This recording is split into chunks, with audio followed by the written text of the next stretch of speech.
Editor, Atlas Studios. That strange afternoon town has infiltrated the afternoon town in reality. Derek vaguely understood what the chief was saying, as he had a rough guess as to why this had happened. He suspected that when Mr. Fool pulled him out of the strange afternoon town, he had broken an intricate balance, causing the powers to seep out.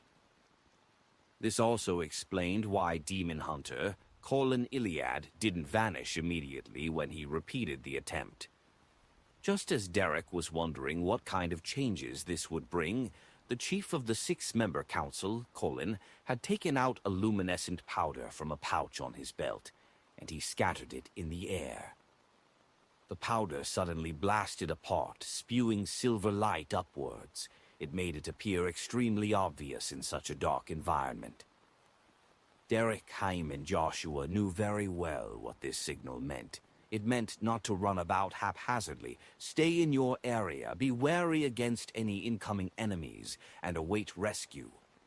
Without a doubt, this was a signal to all the other exploration teams scattered across Afternoon Town. Colin consecutively released the signal thrice in the span of 2 lightning bolts. Then he turned and said to Derek and company, "We shall meet up with the rest by combing outwards. Be careful along the way." "Yes, Chief." Derek had already forgotten the grievance from before, only wishing that he could help his partners as soon as possible. Following Colin's instructions, he took the left flank of the small team. On the other side was the red-gloved Joshua, who held an iron-black sword. Lining the back was the relatively stronger Dawn Paladin, Haim, and right in front was the Dawn Paladin, who was about 3 steps away. As lightning flashed at relatively fast intervals, the gloomy afternoon town would go from being bright to darkness. The candlelight from each window showed a wavering flame that burned in silence and calmness. Derek was no longer the fledgling he once was. Although he was nervous, his palm didn't sweat while holding the axe of Hurricane. He skillfully moved his gaze around, wary against any monster that might leap out from the buildings on both sides. After a flash of lightning, the world was thrown back into darkness. The bits of candlelight in Afternoon Town seemed to await travelers that needed lodging. As for the animal hide lantern in Haim's hand, its light scattered outward, but it failed to produce much light in a radius around him. It wasn't as effective as Derek's night vision. The only usage was that it appeared to dispel the rich darkness around them. At that moment, Derek suddenly felt a chill down his neck, but there wasn't any cold winds. He didn't turn his head subconsciously. Instead, he took 1 step diagonally, half-turned his body, and glanced through the corner of his eye. He saw the nearly 2.3 meter tall Haim looking at him with a gloomy expression. He cleaved down with the broadsword in his hand. Asterisk, bang! Derek somersaulted to dodge the strike, as he seemed to still hear the echoing sound of the intense wind. Following that, he heard the chief's voice. "What happened?" "Haim attacked me." Derek rolled towards Colin's direction and stood up. "Me?" Haim held the animal hide lantern in one hand and his broadsword in the other, asking with a look of puzzlement. Colin glanced at Derek. "I didn't discover any abnormality on his part." As he spoke, the demon hunter's eyes produced 2 dark green symbols. He surveyed the area and said, "The attacker transformed its appearance to Haim's." Before he finished his sentence, the silver sword that was clenched tightly in his right hand stabbed backward. "Oof!" Amidst the dull clashing sounds, a figure appeared in the dark environment.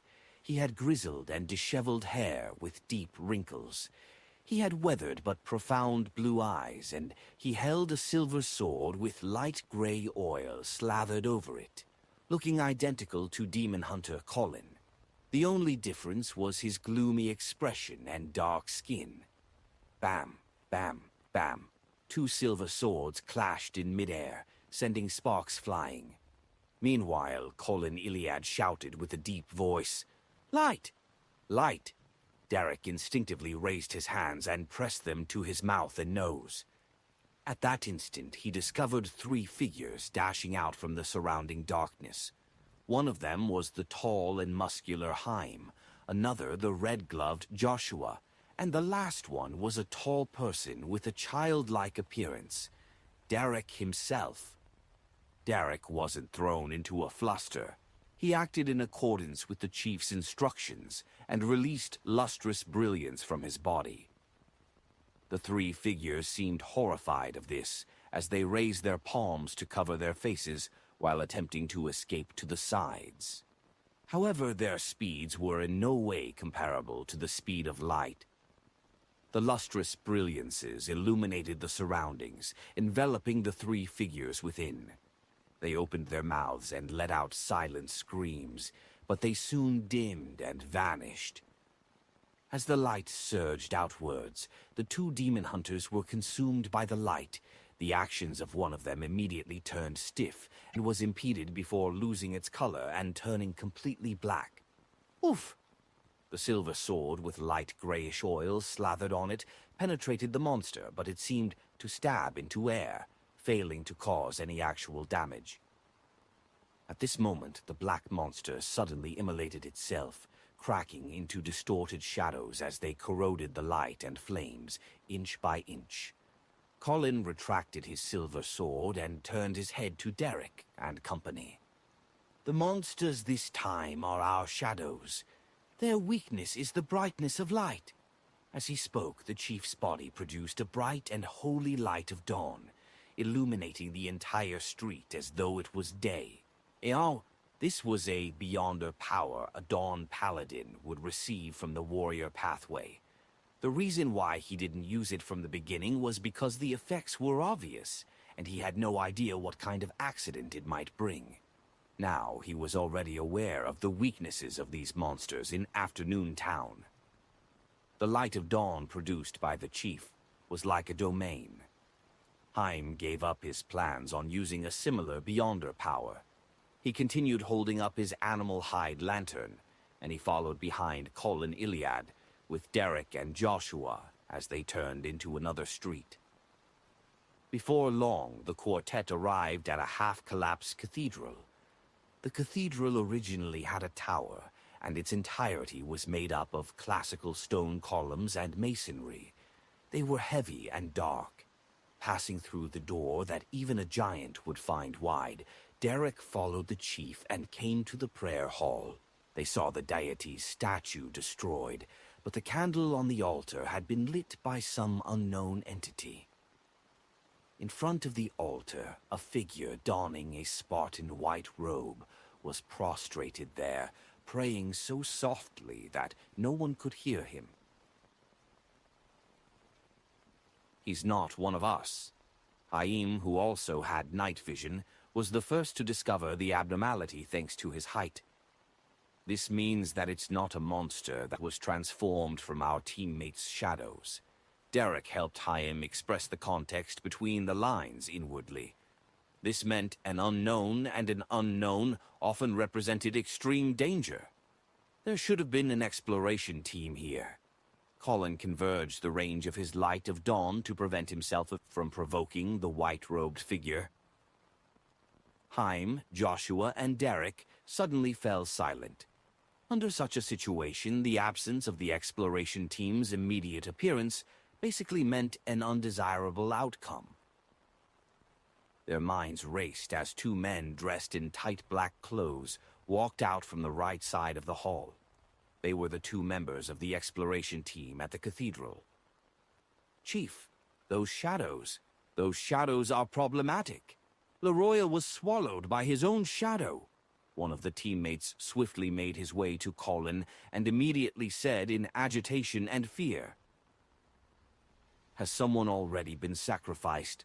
While Derek's heart sank, he saw the light of dawn expand, enveloping the 2 teammates within. The 2 of them suddenly wore ferocious expressions as their bodies rapidly darkened. Just 2 seconds later, they completed, vanished like shadows that had been illuminated. Smack, smack, smack. White bones and globs of bloody flesh fell from their bodies, smashing to the ground. Light slowly effused out of these mangled carcasses. Colin retracted his gaze as he said without an expression, "Go to the side of the ecclesiastic and hear what it's reciting."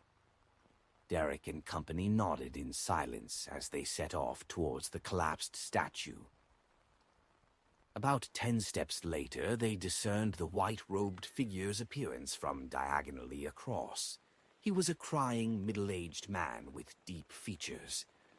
This ecclesiastic's face was nearly plastered to the ground as he muttered to himself, "Omnipotent Lord, I repent. Tempted Sasrir. The kings often came to the palace belonging to the dusk to conspire. It was unknown when the people in this town changed. They set up secret altars and held strange rituals, doing things you forbade. It was already too late by the time I discovered all of this. Degeneration, bloodshed, darkness, rot, murders, corruption, and shadows had already drowned this piece of land. A huge calamity will begin here." These words kept repeating like a prophet describing the inevitable future with a heavy voice. Asterisk. A huge calamity would begin here. The abandonment from the Lord that created everything of this land. Is this where it began? Also, who tempted Dark Angel Sasrir? This ecclesiastic should have stated who. It's because after he said the words, "I repent," there should have been a name, but it was blank. He had originally said it, but the name vanished by itself. Who wiped it away? This ecclesiastic should have been from that strange afternoon town. After the balance was broken, he appeared here. Otherwise, he should have been discovered on the previous exploration. Asterisk. Many thoughts flashed through his mind in a short span of time. At that moment, he saw the chief take a stride, walking to the side of the ecclesiastic in white.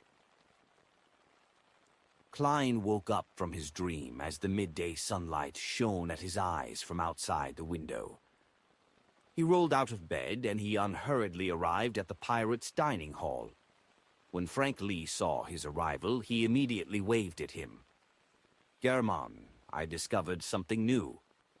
F asterisk asterisk K. What now?" Klein immediately felt his heart in his mouth. "A new invention of yours." "No, it isn't." Frank shook his head in excitement. "I was planning on studying the fish in these waters. They would likely be able to dream. Just as I tried fishing, I ended up getting this strange item. Chapter 6, 171. The fourth name. Chapter 6, 171. The fourth name. Strange item?" Klein instantly felt a headache, but he asked with an unperturbed expression, "What is it?" "Fish with human fingers growing in them." Without waiting for German Sparrow's reply, Frank ran into the dining hall. Before long, he ran back and held a strange bluish-black fish in his hand. The fish was of normal length. In the space where its eyes were, it had a face resembling a human.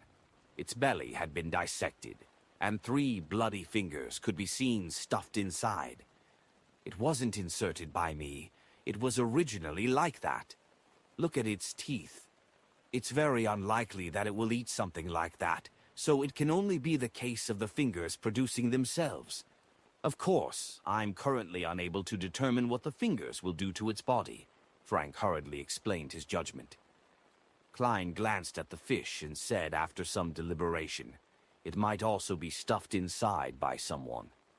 "Makes sense. Then it's not the most unique fish." Frank was stunned for a second as he appeared somewhat disappointed. "Fingers are considered flesh and blood. I'll ask Heath. He's an expert on such matters."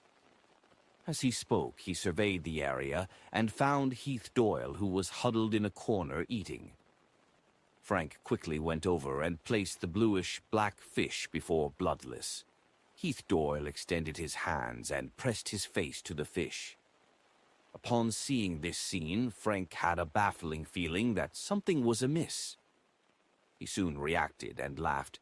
"No, this isn't food for you. You've been eating fish all this time, to the point that even your body smells of fish.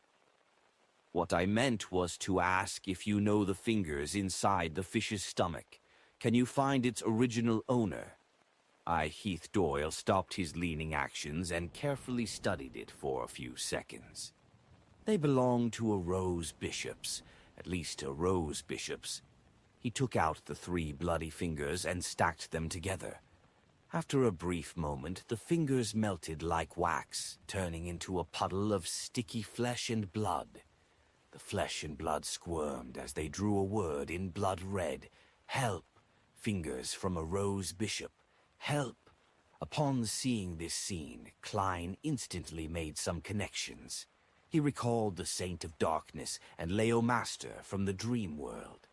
This Aurora Order saint was in a particular ruin, and he was affected by the remnant powers of an angel or deity of the spectator pathway, causing him to dissociate and transform into a kind character.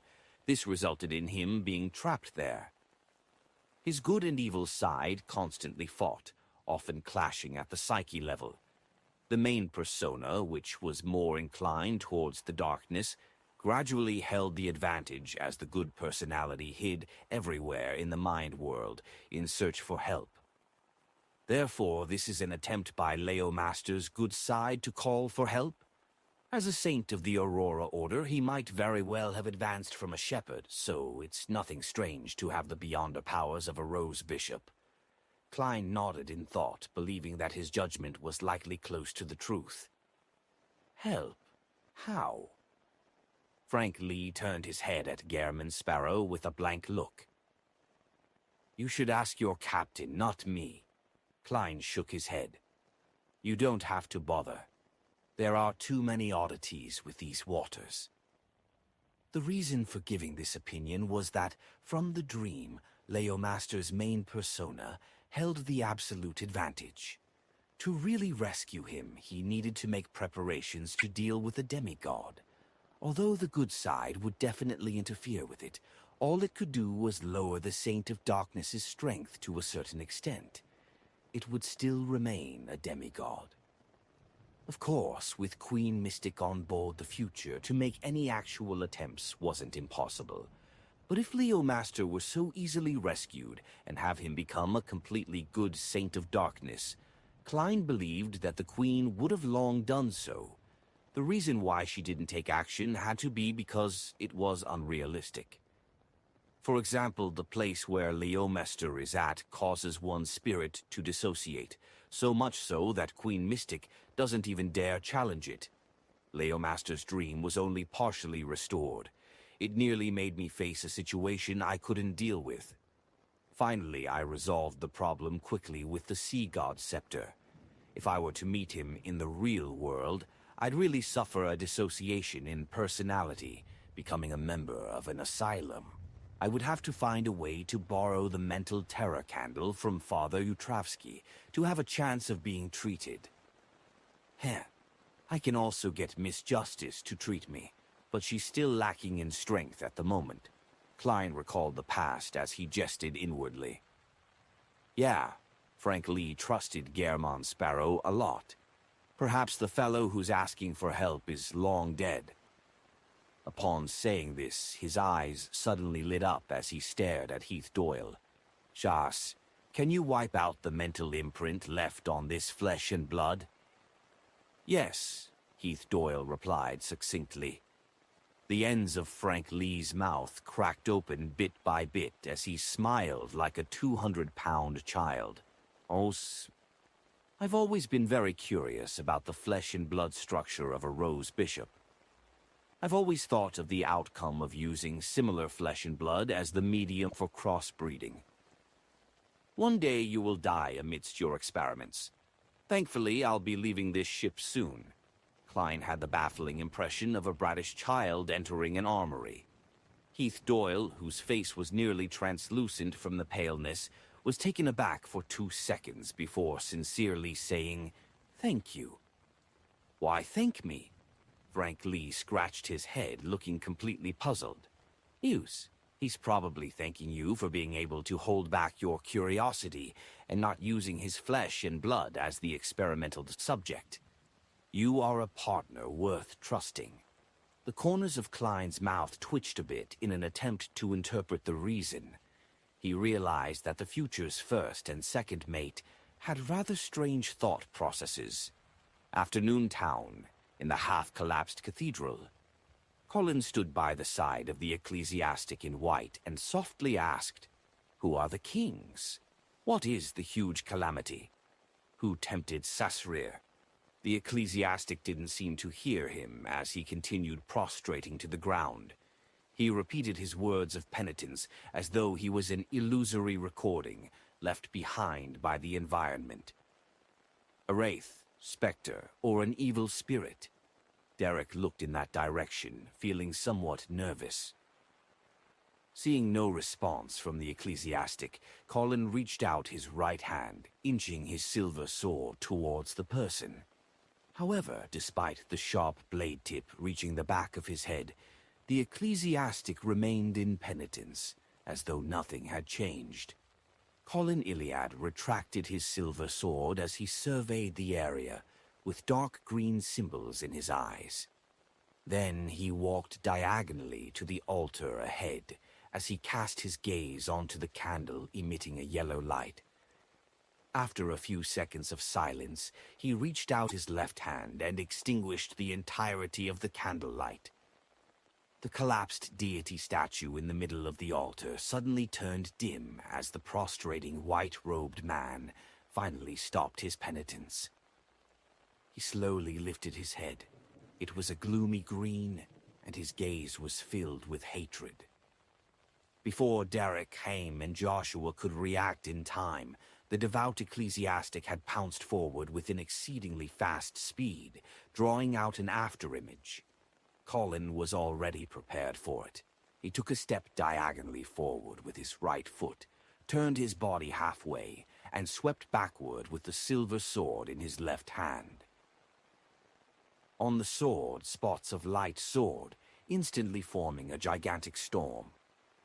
The storm that was formed purely out of light swept the surroundings, leaving the ecclesiastic frozen in midair before he was completely devoured. The storm quickly came to an end as Colin looked at the ecclesiastic, whose body had been infused with the light of dawn. Then he repeated his previous questions again. Who are the kings? What is the huge calamity? Who tempted Sasrir? The ecclesiastic, whose figure was already very indistinct, replied in a dazed manner.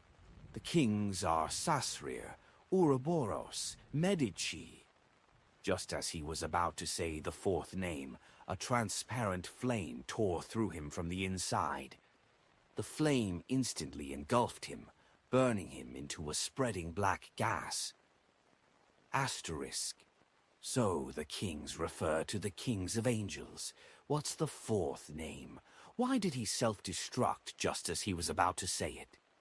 Is it the one who tempted Sasrir, or someone else? Asterisk Derek was filled with questions. As the ecclesiastic died, the streets outside and the entirety of Afternoon Town suddenly produced roars that sounded like wild beasts. Derek subconsciously looked out the window and saw a gigantic face. The glass where it was originally plastered to had grown a single unique eye. On its face was short and dense black hair. Asterisk, tap, tap, tap, asterisks. Another similar monster rushed out from inside the cathedral.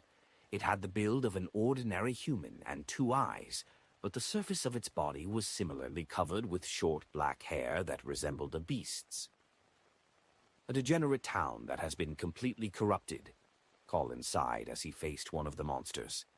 Derek, Haim, and Joshua also took up battle positions in a bid to fend off the remaining monster. The future continued cruising in peace before encountering a brief night once more. After Klein entered the dream world, he found himself back in his original position, by Admiral of Stars Catalea's side. He was just about to look at the shadow of the giant king's court on the opposite side of the mountain to seek out more possible clues, when he suddenly heard Catalea ask heavily while hugging her knees, "Have you met her?" Klein acknowledged tersely without hiding the truth.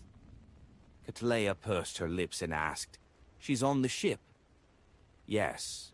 Klein turned his head and looked at Admiral of Stars as he said in passing, "You have very deep feelings for her." Catalea's expression wasn't as lost and dazed as before. Biting her lips, she said in a self-deprecating manner, "That's right. I was by her side before I was 3. That's what they say, but I no longer have any actual memories of that. She taught me, and she held me by the hand as we adventured. She watched me grow up. To me, she's my captain and my teacher as well as my mother." As Catalea spoke, she suddenly fell silent.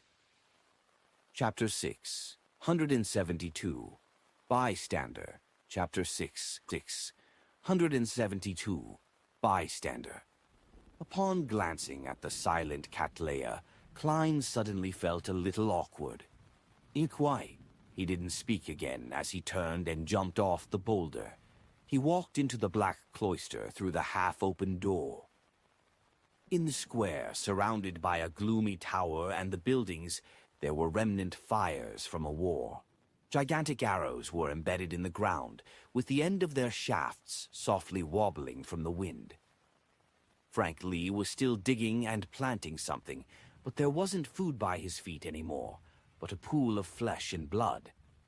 "What experiments do you plan on performing on them?"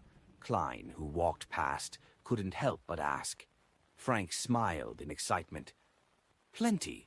For example, all I need is 1 ox that can satisfy the meat requirements of an entire ship. Every time a piece of meat is sliced off, it will regrow new flesh again." "Why is it oxen again?" Klein was momentarily unable to provide a response. All he could do was silently draw the crimson moon inwardly. Along the way he encountered Navigator Ottolov, who was reading on the ground. Nina, who was almost taking off her clothes due to her inebriation. Heath Doyle, who was hiding silently in the shadows of a corner before arriving at the hall, filled with murals. At some point in time, Anderson Hood had conjured a reclining chair and was leisurely lying on it, observing the extremely religious and holy murals on the dome.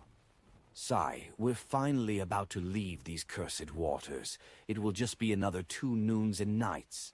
Seeing Gehrman Sparrow enter, the strongest hunter sighed from the bottom of his heart. "As long as we successfully leave this area, then I'll no longer need to worry about any remnant problems." Klein originally wished to ask him to shut up, but since he was talking about himself and no one else, he couldn't be bothered. He asked in passing, "Are you from Intais?" "Barely. My father is from Intais and my mother is from Cigar," Anderson answered with the full intention of having a chat. Klein continued, taking a few steps forward. "Then, do you believe in the eternal blazing sun, god of steam and machinery, or the god of knowledge and wisdom?" Anderson's expression suddenly turned a little odd. "My faith was originally in the god of knowledge and wisdom, but their priests are too despicable. Just because I failed my examinations, they ignored my ordinarily handsome face and treated me as a ret asterisk. Why, I'm just better at other topics. My intelligence is in no way lacking. My eye for aesthetics and my basic foundation in drawing has always been excellent. Before becoming a hunter, my dream was to be an artist. Of course, after coming to the sea, my faith is more or less in the Lord of Storms." Upon hearing Anderson's description, Klein suddenly thought of a joke. A priest from the god of knowledge and wisdom might make such a statement. He failed his examinations? This child is hopeless. just bury him. He was about to lead the conversation into Anderson's life as a hunter, as he was the only person apart from Queen Mystic who could communicate with him normally in this dream world, when he suddenly heard the sound of a door creaking open. In the depths of the Hall of Murals, there was the sound of a door opening. Anderson just mentioned about successfully leaving these waters. Klein felt an inexplicable urge to facepalm himself as he focused his gaze on the source of the sound. Following that, he saw a man in a short linen robe running out from the depths of the Hall of Murals and towards them. The man had luxuriant raven-black hair, but he had wrinkles on his face, as though he had suffered plenty of hardship. Saint of Darkness Leomaster, Leomaster's good side. Klein recognized the man, and he immediately discovered a tall figure surface in the depths of the Hall of Murals. The figure was dressed in thick and heavy black full-body armor. His eyes emitted a deep redness. He held a huge sword as he chased after Leomaster. Clang, clang, clang. His metallic boots hit the ground repeatedly, releasing clear and hurried sounds. It's the real Leomaster, the main persona of the Saint of Darkness. Klein saw the two approaching figures as he instinctively turned to the side and quickly retreated. He immediately held himself to the hall's wall before realizing that Anderson Hood had leaped up from his reclining chair at some point in time, clinging close to the other side of the wall. Sensing Germán Sparrow's gaze, Anderson grinned, returning a smile that meant, "So you are the same as me."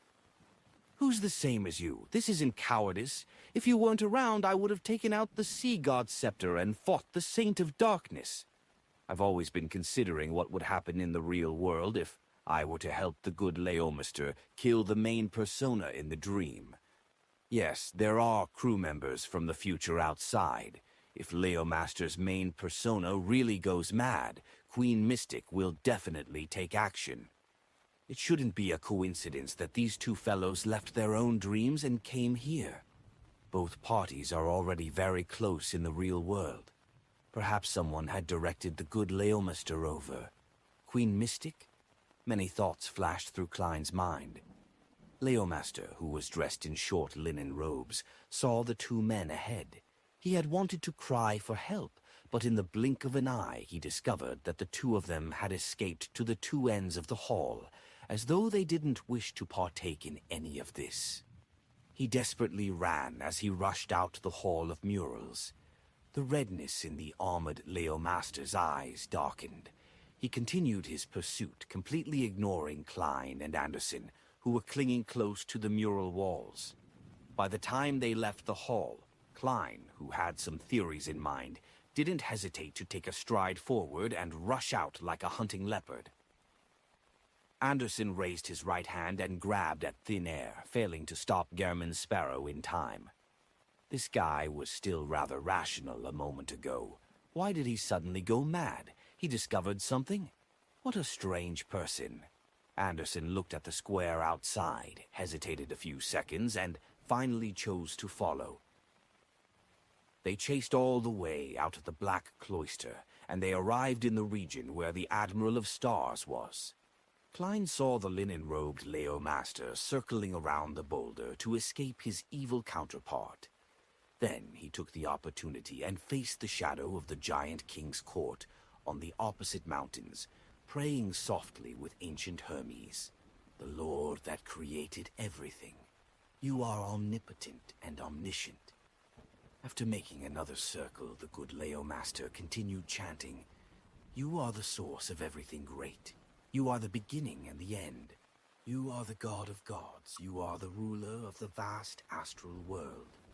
With the honorific name spoken, the sea of clouds that separated the two mountains suddenly stirred before slowly splitting apart and revealing a deep crevice at the bottom.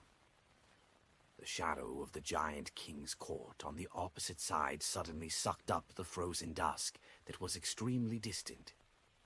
However, nothing happened after that. Klein seemed to figure out something as he turned his head to look at the buildings near to the black cloister's door.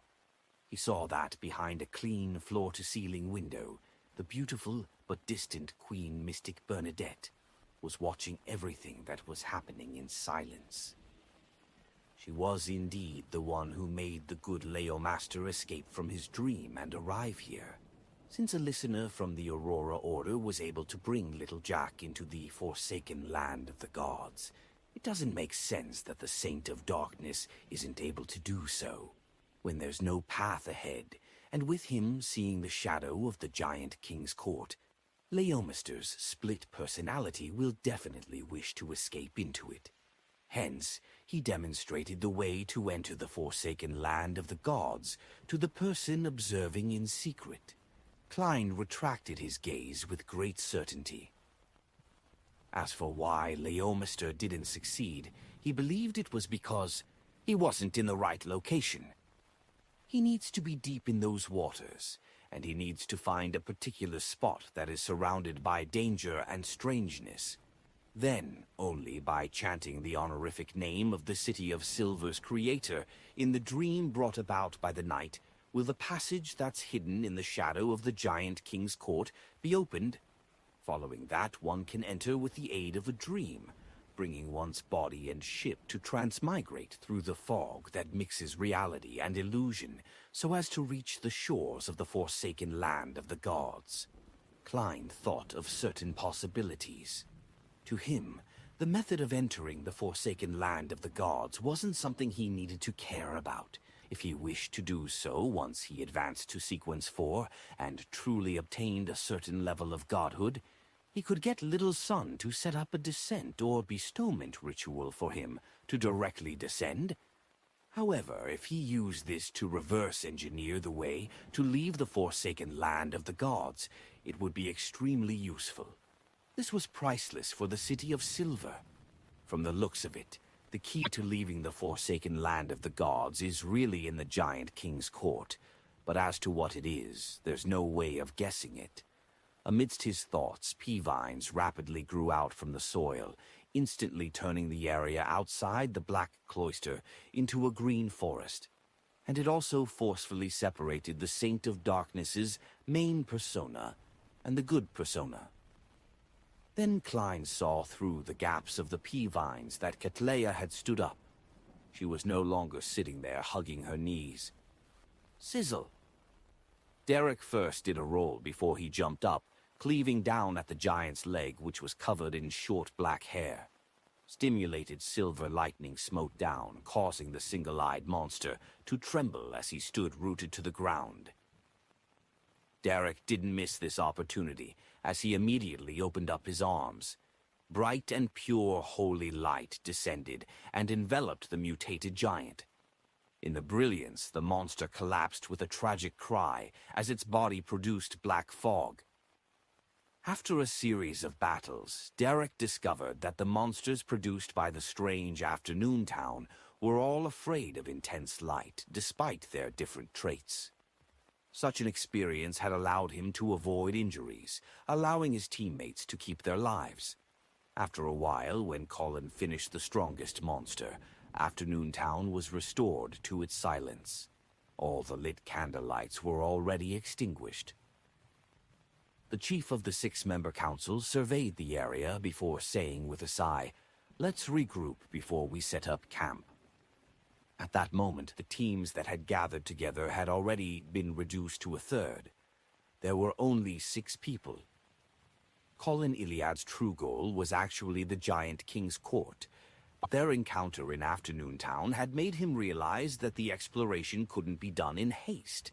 This was because the Giant King's court might hold deep secrets about the cataclysm with unimaginable danger. Therefore, he needed half a year or more, perhaps even 2 years of preparation and preliminary explorations before he could attempt opening it. Chapter 673, Blood Text. Chapter 673, Blood Text.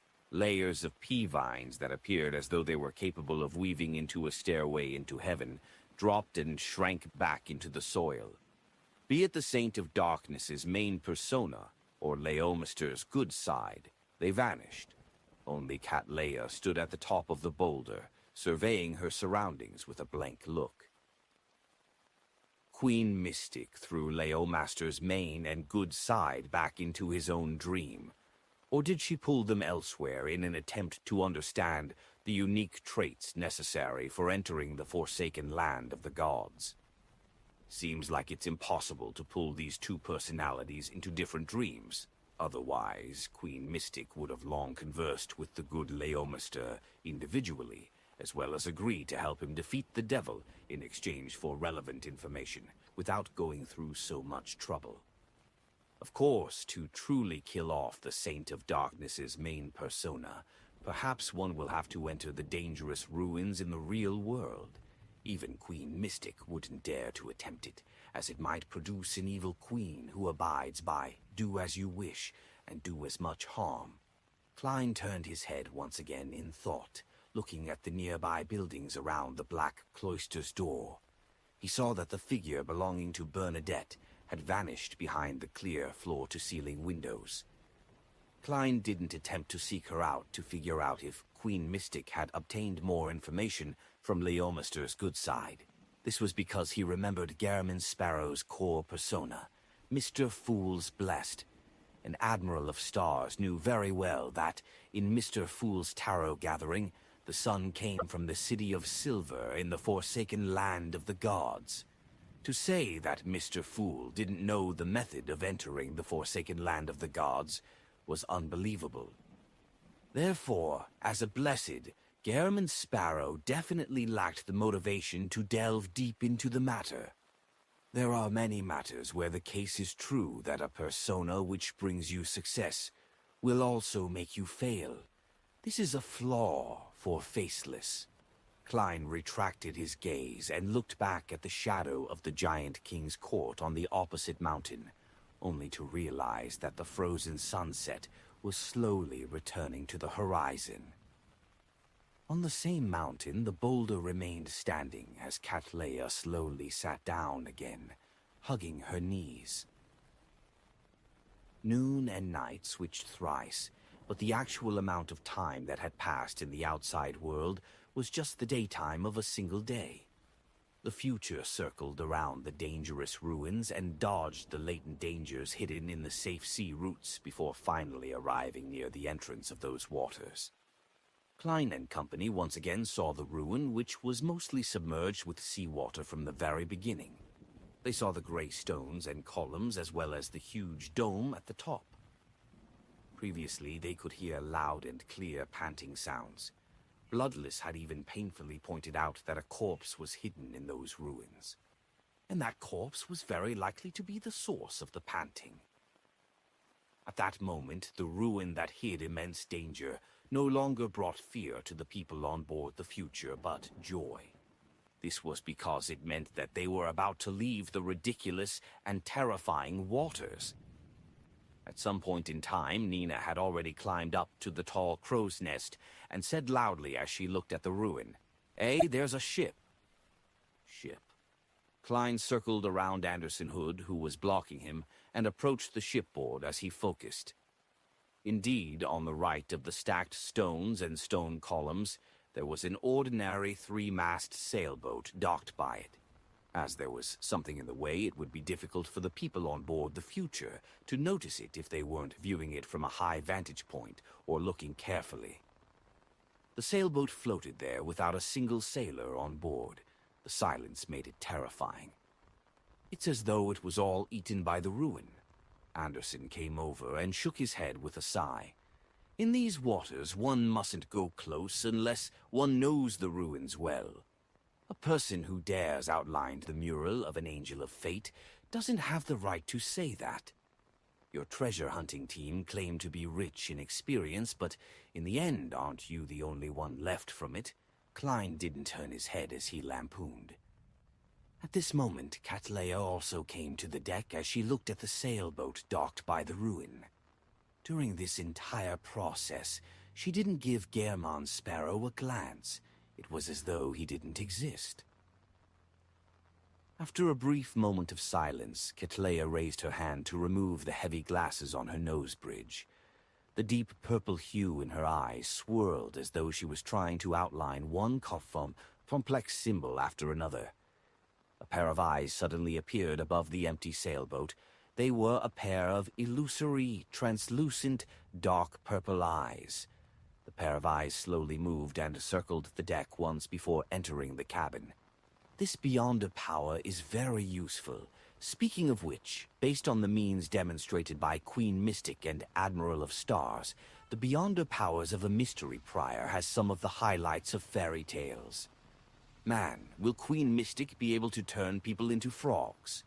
Also, is the mystery prying of a mystery prior demonstrated here on their eyes? Admiral of Stars' eyes are somewhat odd. I have to take note. Klein silently made a guess as he awaited the outcome of Kitleia's remote exploration. After a while, the dark purple hue in Kitleia's eyes finally dimmed. She rubbed her brows, wore her glasses again, and said to Anderson Hood and Frank Lee, "There's a problem inside." As she spoke, she took out a handful of colorful powder from her classic warlock robe, and she suddenly threw them outwards. The powder didn't scatter onto the ground and instead formed a realistic color picture. The picture's background appeared like a captain's cabin. There was a picture on the desk and a portrait on the wall, both depicting the same person. He was a man from Faysac, with broad shoulders, light blonde hair, and deep blue eyes. This, Klein first found it familiar before he recalled where he had seen the man before. Back when he was in Nas, an adventurer had been pursued by the second mate of the King of Immortality, Kirchis, and ran into the Laerdal bar to seek help from the members of the Adventurer Association. At that instant, among the powerhouses who stood up to provide protection, was a muscular man from Faysac, who was more than 2 meters tall. Klein had found him rather strong and placed him at Sequence 6 at the very least. Why would his ship suddenly enter these waters, and why would he rashly explore a dangerous ruin? Amidst Klein's puzzlement, he carefully observed the supernatural picture on the deck. This time he saw a pool of blood on the floor, and beside the blood were a few words in Faysac: the Fountain of Unaging. The last character had a drawn-out mark of blood, before it was connected to clear smudges that extended out towards the door. Klein's mind seemed capable of restoring the actual scene. The Sequence 6 Faysac man had suffered a sudden attack and fell to the ground, heavily injured. He tried his best to write down the source of his encounter, but just as finished the first few words, he was held by the legs or head by some unknown entity, and he was forcibly pulled away. Considering how the red words weren't wiped away, Klein suspected that the entity that dragged the adventurer away wasn't a living person. It should be the corpse of that ruin, he thought, feeling a headache. The Fountain of Unaging? They came here in search of the Fountain of Unaging, Anderson Hood said in excitement. Clearly, but they didn't find it. Frank Lee shook his head in great disappointment. He also looked forward to the Fountain of Unaging, believing that the fountain's waters could create qualitative changes to his various experiments. The Fountain of Unaging. Slaughterer Kirchis was the one chasing after the young adventurer back then. He's the second mate of the King of Immortality. Rumor has it that the King of Immortality had once drunk the waters of the Fountain of Unaging. Kirchis even warned me, Yerman Sparrow, to not interfere with the young adventurer's matters, claiming that it was the will of the King of Immortality. Klein barely reproduced the truth based on various tidbits of information. The young adventurer obtained the secret of the Fountain of Unaging from one of the King of Immortality's aides, and he was thus pursued. Later, with the protection of some of the stronger members of the Adventurer Association, he barely escaped from Slaughterer Kirchis. Later, to hide from the King of Immortality and also to seek out the Fountain of Unaging, They finally chose to adventure into these waters. Who knew that they ended up being wiped out in that ruin?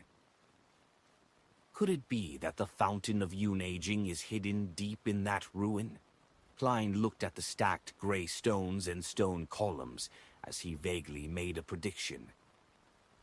As he temporarily had no way to verify his theory, nor did he know whose corpse was buried there, he didn't have the urge to explore or take risks. He rationally retracted his gaze. I can ask Will Auceptine or Arodes. Perhaps the fountain of unaging is the pus produced from that rotting corpse, Klein guessed with the most nefarious of thoughts. At this moment, Cattleya, who heard Anderson's and Frank's conversation, thought and said, if their death was caused by their search for the fountain of unaging, I do not believe that the owner of the portrait and picture would have the motivation to leave behind accurate information before his death. After all, the people who actually find him here wouldn't be his family. Makes sense. If I were in his shoes, and if I encounter a monster in my treasure-seeking adventures, I wouldn't think of providing any hints to others before my death. Klein indiscernibly shook his head, failing to think of any reason for the time being. Cattleya looked at Anderson and Frank, who wore looks of anticipation. A successful adventure is a result of having detailed intel and sufficient preparation, but we lack all of that now. Her voice suddenly turned loud as it resounded in every corner of the ship. Continue sailing. Leave these waters. Aye, aye, Captain. Nina, who was on the crow's nest, gulped a mouthful of beer. A few minutes later, the descent and ascent that violated common sense happened once again. But the prepared members on the Future were no longer in a sorry state like before. They easily overcame the stimulating scene of jumping over the ravine and being sent flying. Soon the Future landed over blue seas, and a distance away was a gigantic storm blotting out the sky. Not far away there was another ship floating there silently. It was 200 meters long, its front and back curved up, making it look like a crescent. Upon seeing the flag depicting the black tombstone, Klein's mind flashed with the corresponding name, the Death Announcer. It was the flagship of the King of Immortality, Agalito. At this moment, Klein no longer felt fear and horror, but excitement and agitation. With Queen Mystic on board, and with no need to hide this time, she, together with me, Admiral of Stars, Anderson Hood, and the crew of the Future will have the chance of wiping out the crew of the King of Immortality. Food for creeping hunger has been found. I've found a candidate for a marionette. At this moment, the Death Announcer suddenly turned around, moving away at an unprecedented speed. It fled. Klein instantly wore a blank look. Soon, the Death Announcer had vanished from his line of sight. Chapter 6, 174. Leaving the ship. That was way too fast. I just had the thought. Klein looked at the undulating surface of the sea, temporarily unable to gather his thoughts. Amidst his thoughts, he came up with a theory. King of Immortality. Agalito's second mate, Slaughterer Kirchase, is suspected to be a devil or even a Desire Apostle. He possesses the Beyonder powers to detect danger ahead of time and the ability to lock on to the source of the danger. Then, would the King of Immortality be a Sequence 4 demigod of the Devil pathway to begin with? That's why once the crew of the Future possessed the actual strength to deal harm to him with an actual plan in mind, he immediately sensed the problem and discovered the existence of Queen Mystic, so he didn't hesitate to retreat. Yes, this means Queen Mystic also had the intention of taking action. Otherwise, my thoughts would have only made King of Immortality sneer and retaliate crazily. Sigh, this Beyonder power of the Devil pathway is just too useful. Trying to ensnare the King of Immortality or his first mate, second mate, or third mate is quite impossible, Klein thought regretfully as he looked at Anderson Hood. The strongest hunter still showed a clear, warped expression, as though reeling in despair that his bad luck hadn't decreased. He was also surprised that the death announcer would flee with its tail between its legs, as though it wasn't going according to the script in his mind. He darted his eyes as he looked around with a guess, seemingly coming to a conclusion. Unfortunately, Anderson's bad luck isn't strong enough. Otherwise, he can be sacrificed in order to bait the king of immortality. Heh heh. Isn't that the correct usage of a provoker? Klein turned into the corridor and returned to his room. Just as he pushed open the wooden door, he saw a familiar back standing before his window. She had a very proportionate figure and was dressed slightly oddly. She was none other than Queen Mystic, Bernadette. "Ma'am, did your father not teach you? You shouldn't enter someone's room without permission, especially the room of a male stranger. As a lady who was brought up in a noble family, you should have been waiting by the door and earnestly request permission to enter. Emperor, didn't you recall the books on education?" Klein silently lampooned as he closed the door in passing. Without waiting for him to say a word, Bernadette said to him with her back facing him, "The matters from before have verified a theory of mine." "What theory?" Klein repressed his curiosity as he asked with a deadpan expression. Bernadette didn't turn her head as she looked out at the calm sea surface. "Agalito's fountain of Unaging is a scam. If there really is a fountain of Unaging, it would have been one of the main ingredients of a demoness of Unaging, or it would be something that would be produced from their corpses. Therefore, any man who claims to have drank from the fountain of Unaging is lying." She didn't explain what a demoness of Unaging was, seemingly certain that Gehrman Sparrow knew what it was, and even if he didn't know, he would have the means of figuring it out later. "Oh, fountain of Unaging. Demoness of Unaging. It does match. So, the bloody text on that sailboat beside the ruin is to tell the world that the fountain of Unaging is a scam. King of immortality. Agalito has released news of the fountain of Unaging again and again in order to lure adventurers and pirates to enter dangerous waters and die, or to take the opportunity to slaughter them. It has strong vibes of a devil. It's no wonder Slaughterer Kirchais warned me not to interfere." Klein thought for a few seconds and deliberately said in a ruminative tone, "Scam." Queen Mystic Bernadette nodded and said with a gentle tone, "This might be part of the ritual that Agalito needs for his advancement to Sequence 4. It might also be an action needed to digest the Sequence 4 potion." She paused as though making a silent sigh.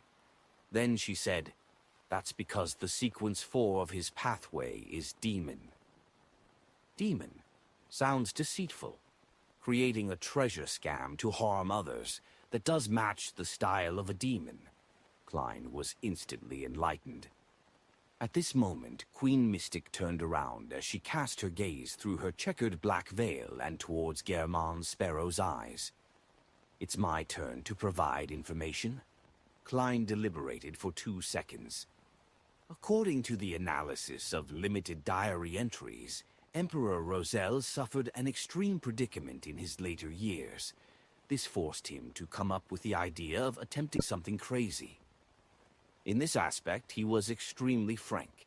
This was because the diary entries he had received up to date didn't reveal what Emperor Roselle wished to do in his later years, what predicament he was in, or what crazy action he did.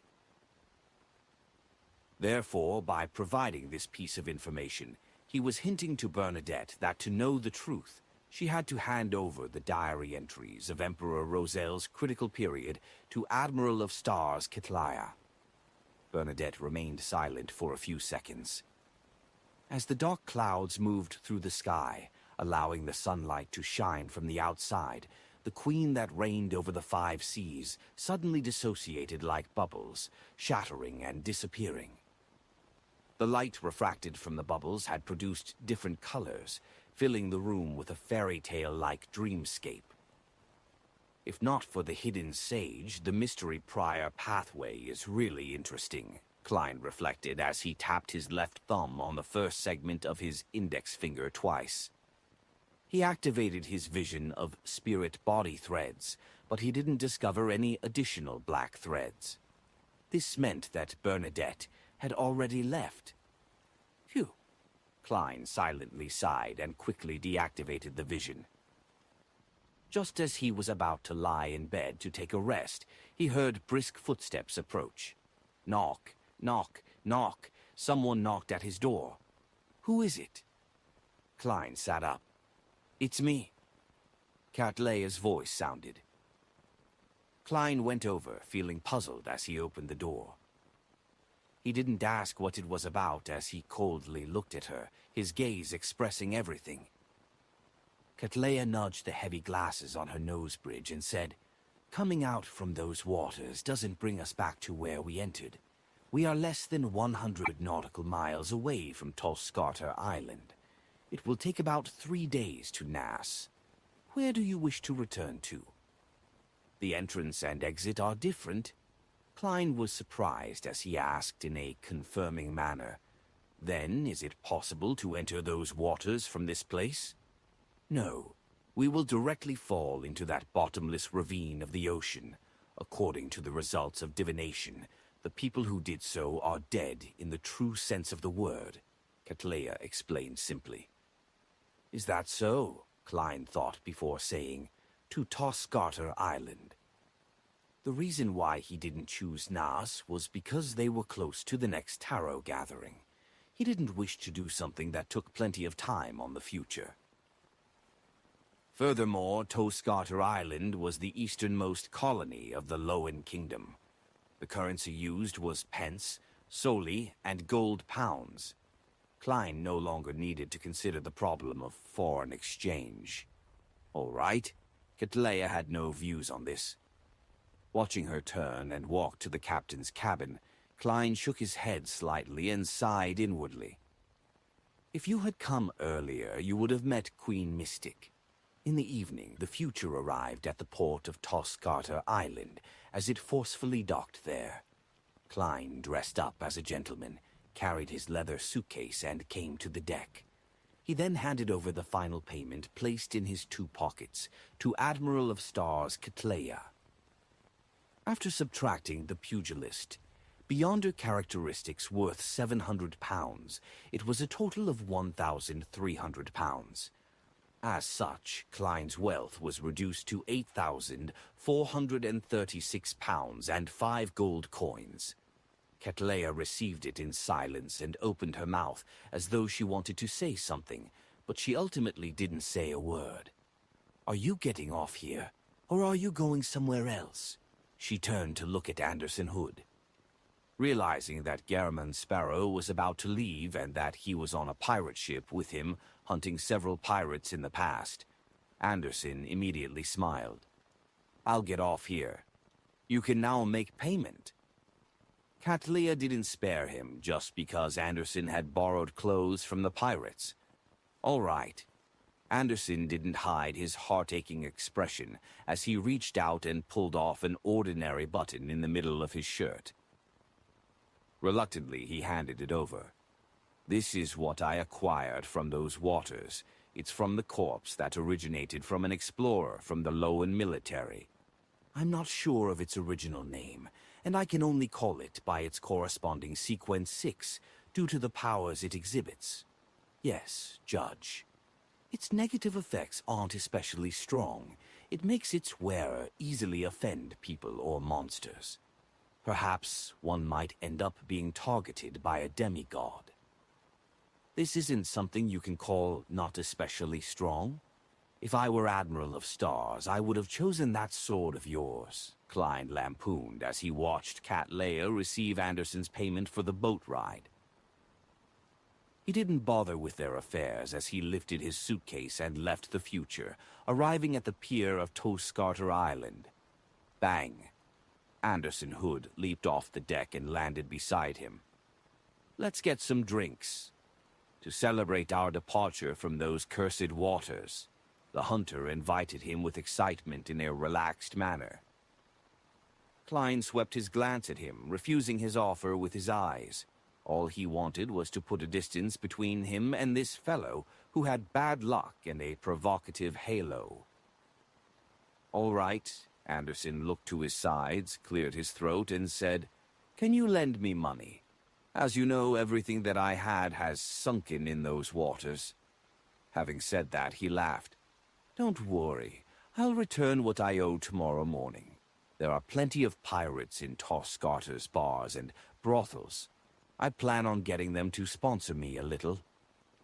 Extort those without bounties while cashing out those with bounties."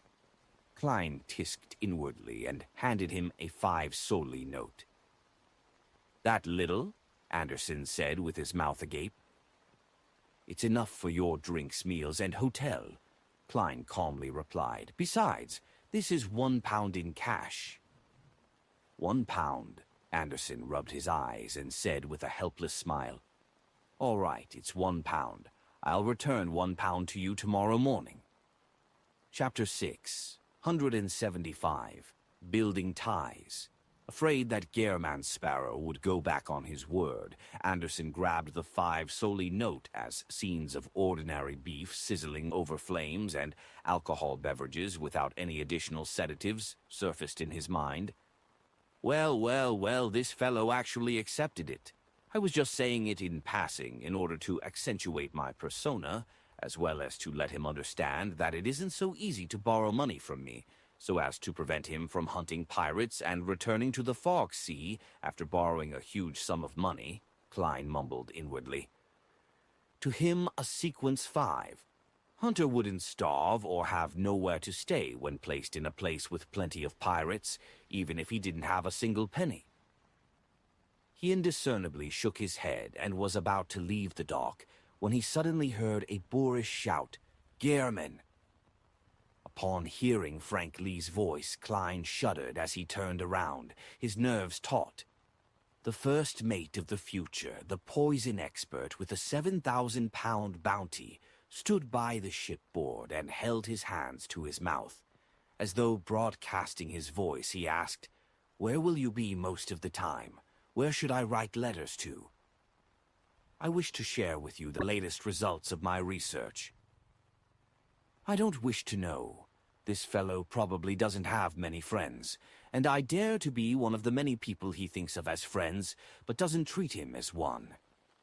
Yes, Admiral of Stars is still inclined towards Queen Mystic, and she lacks belonging to the Tarot Club. To openly develop a snitch at her side, no, a source of intelligence. It helps in my shock and awe tactic towards her, and it's a kind of Gehrman Sparrow level punishment imposed on her.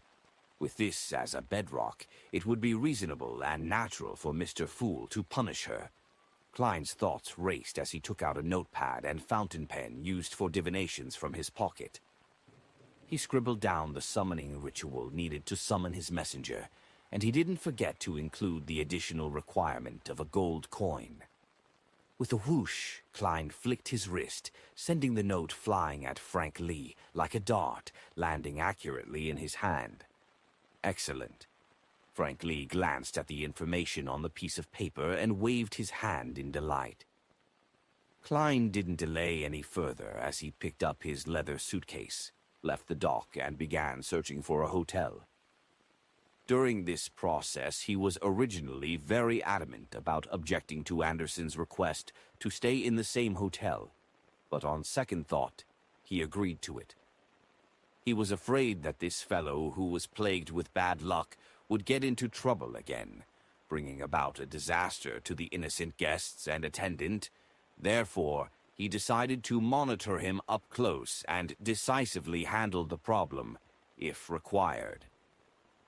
After checking in, Anderson went into his room with his key. Bang! He sat down on a reclining chair as though a heavy burden was released.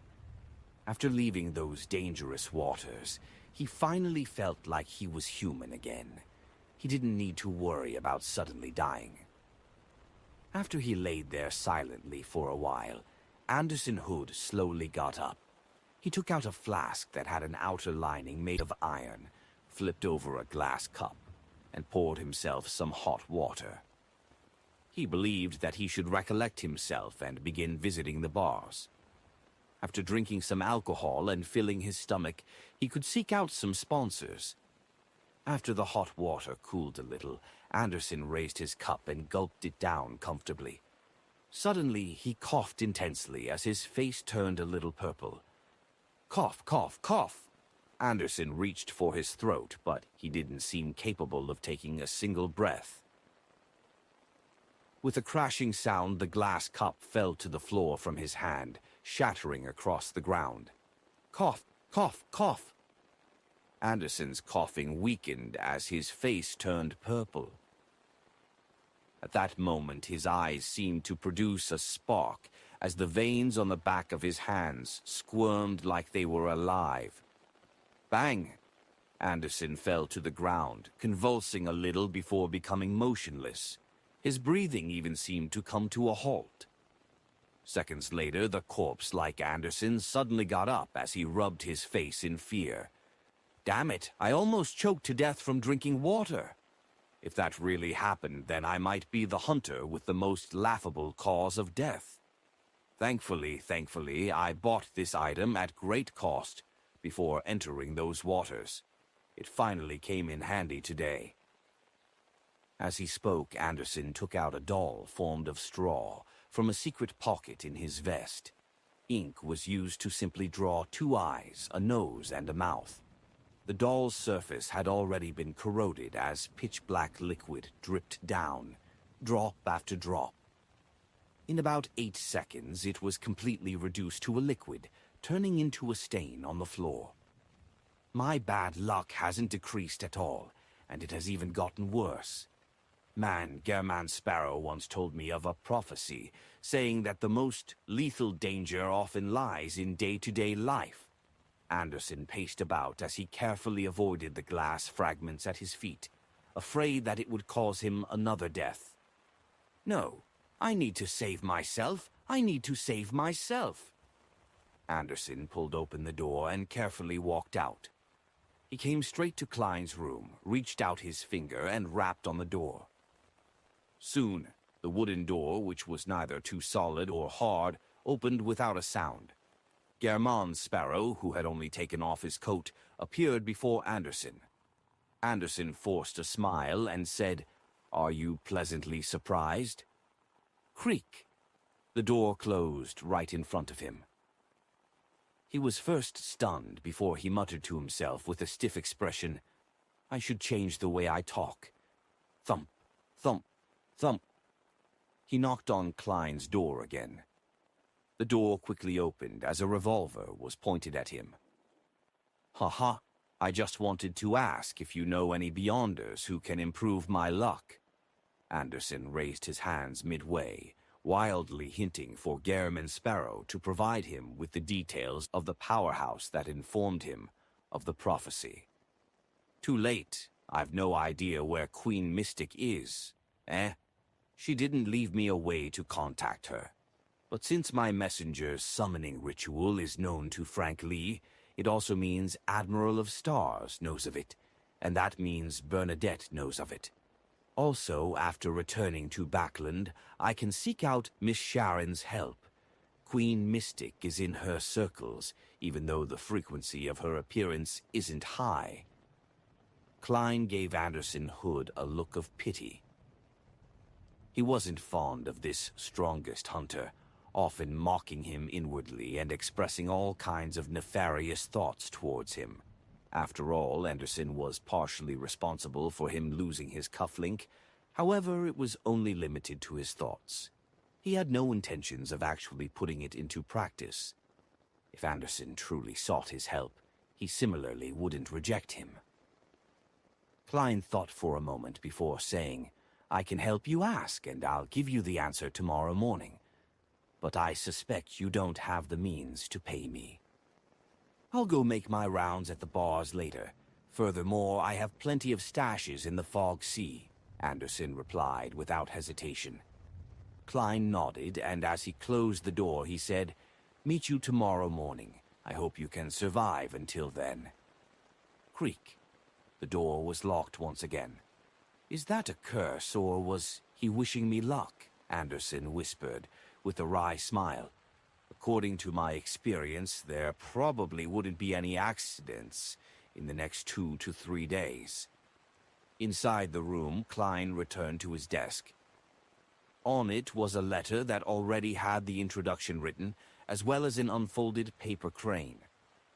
In regards to Anderson's problem, Klein had already thought of a target to ask before he even agreed. Or there was no doubt that to resolve the means of a snake of fate, questioning another snake of fate was the best solution. He pondered over the space that was available after unfolding the paper crane and the questions he would like to ask before writing a draft in his mind. Finally, he raised his pencil and wrote, "How should the bad luck curse from an Angel of Fate mural be removed? What's the name of the Sequence 4 potion for the Seer pathway? Where can the formula and main ingredients be obtained?" Putting down the pencil, Klein carefully scrutinized the questions before carefully folding the paper crane according to the folds and placing it in his wallet. After doing all of this, he continued writing to Mr. Azik. In the letter, Klein first mentioned that he received the help of Admiral of Stars in entering the dangerous easternmost front of the Sonia Sea, successfully completed the ritual, and, changing gears, he mentioned his encounter with Admiral Hell Ludwell's inexplicable attack mid-journey, and how he nearly suffered terrible losses. While on this topic, he began describing the ring on Admiral Hell's hand, which was suspected to be a relic from ancient death.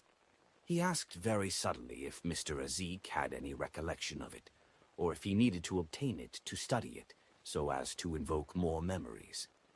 After mentioning this, Klein mentioned in a casual manner about the artificial death project by the numinous episcopate, as well as asking this big shot if it was feasible, or if there were any records that recorded the actual details. Finally, he mentioned how he didn't know the subsequent sequences of his pathway, and he didn't know how to obtain those opportunities. Klein began providing a description of the summary of things to take note of from traveling through those dangerous waters. This was to provide Mr. Azik information so as to prevent him from suddenly wishing to seek out the remnant aura of ancient death without realizing the lurking dangers. Rumor has it that those waters are filled with the ravings of the true creator.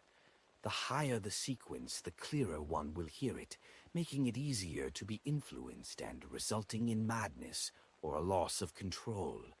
This is demarcated by Sequence 4, but a small number of demigods have found the means to act freely there, Klein wrote at the end of his letter. After folding the paper, he picked up Azik's copper whistle and summoned the huge skeleton messenger. The messenger burrowed out from the ground and politely looked at Klein from a level height before opening his palm. Not bad. Klein praised silently and handed the letter over. Then he brushed his teeth and took a bath before comfortably getting into bed. After an unknown period of time, he found himself awake in a dream, and he saw the desolate plains and pitch-black steeple. Familiarly walking into the depths of the steeple, Klein discovered Will Ossepton's reply among the scattered tarot cards. Friendly reminder, the paper crane is about to tear. The bad luck curse brought about by the mural can be resolved by Ricciardo. High sequence formulas for the Seer pathway can only be obtained from the Crazy Zaratul or the Hornachis mountain range. If you are the blessed of the Evernight, treat it as though I didn't say it. Sequence 4 of the Seer pathway is Arcane Sorcerer. Chapter 676, Tripartite Transaction, Bizarro Sorcerer.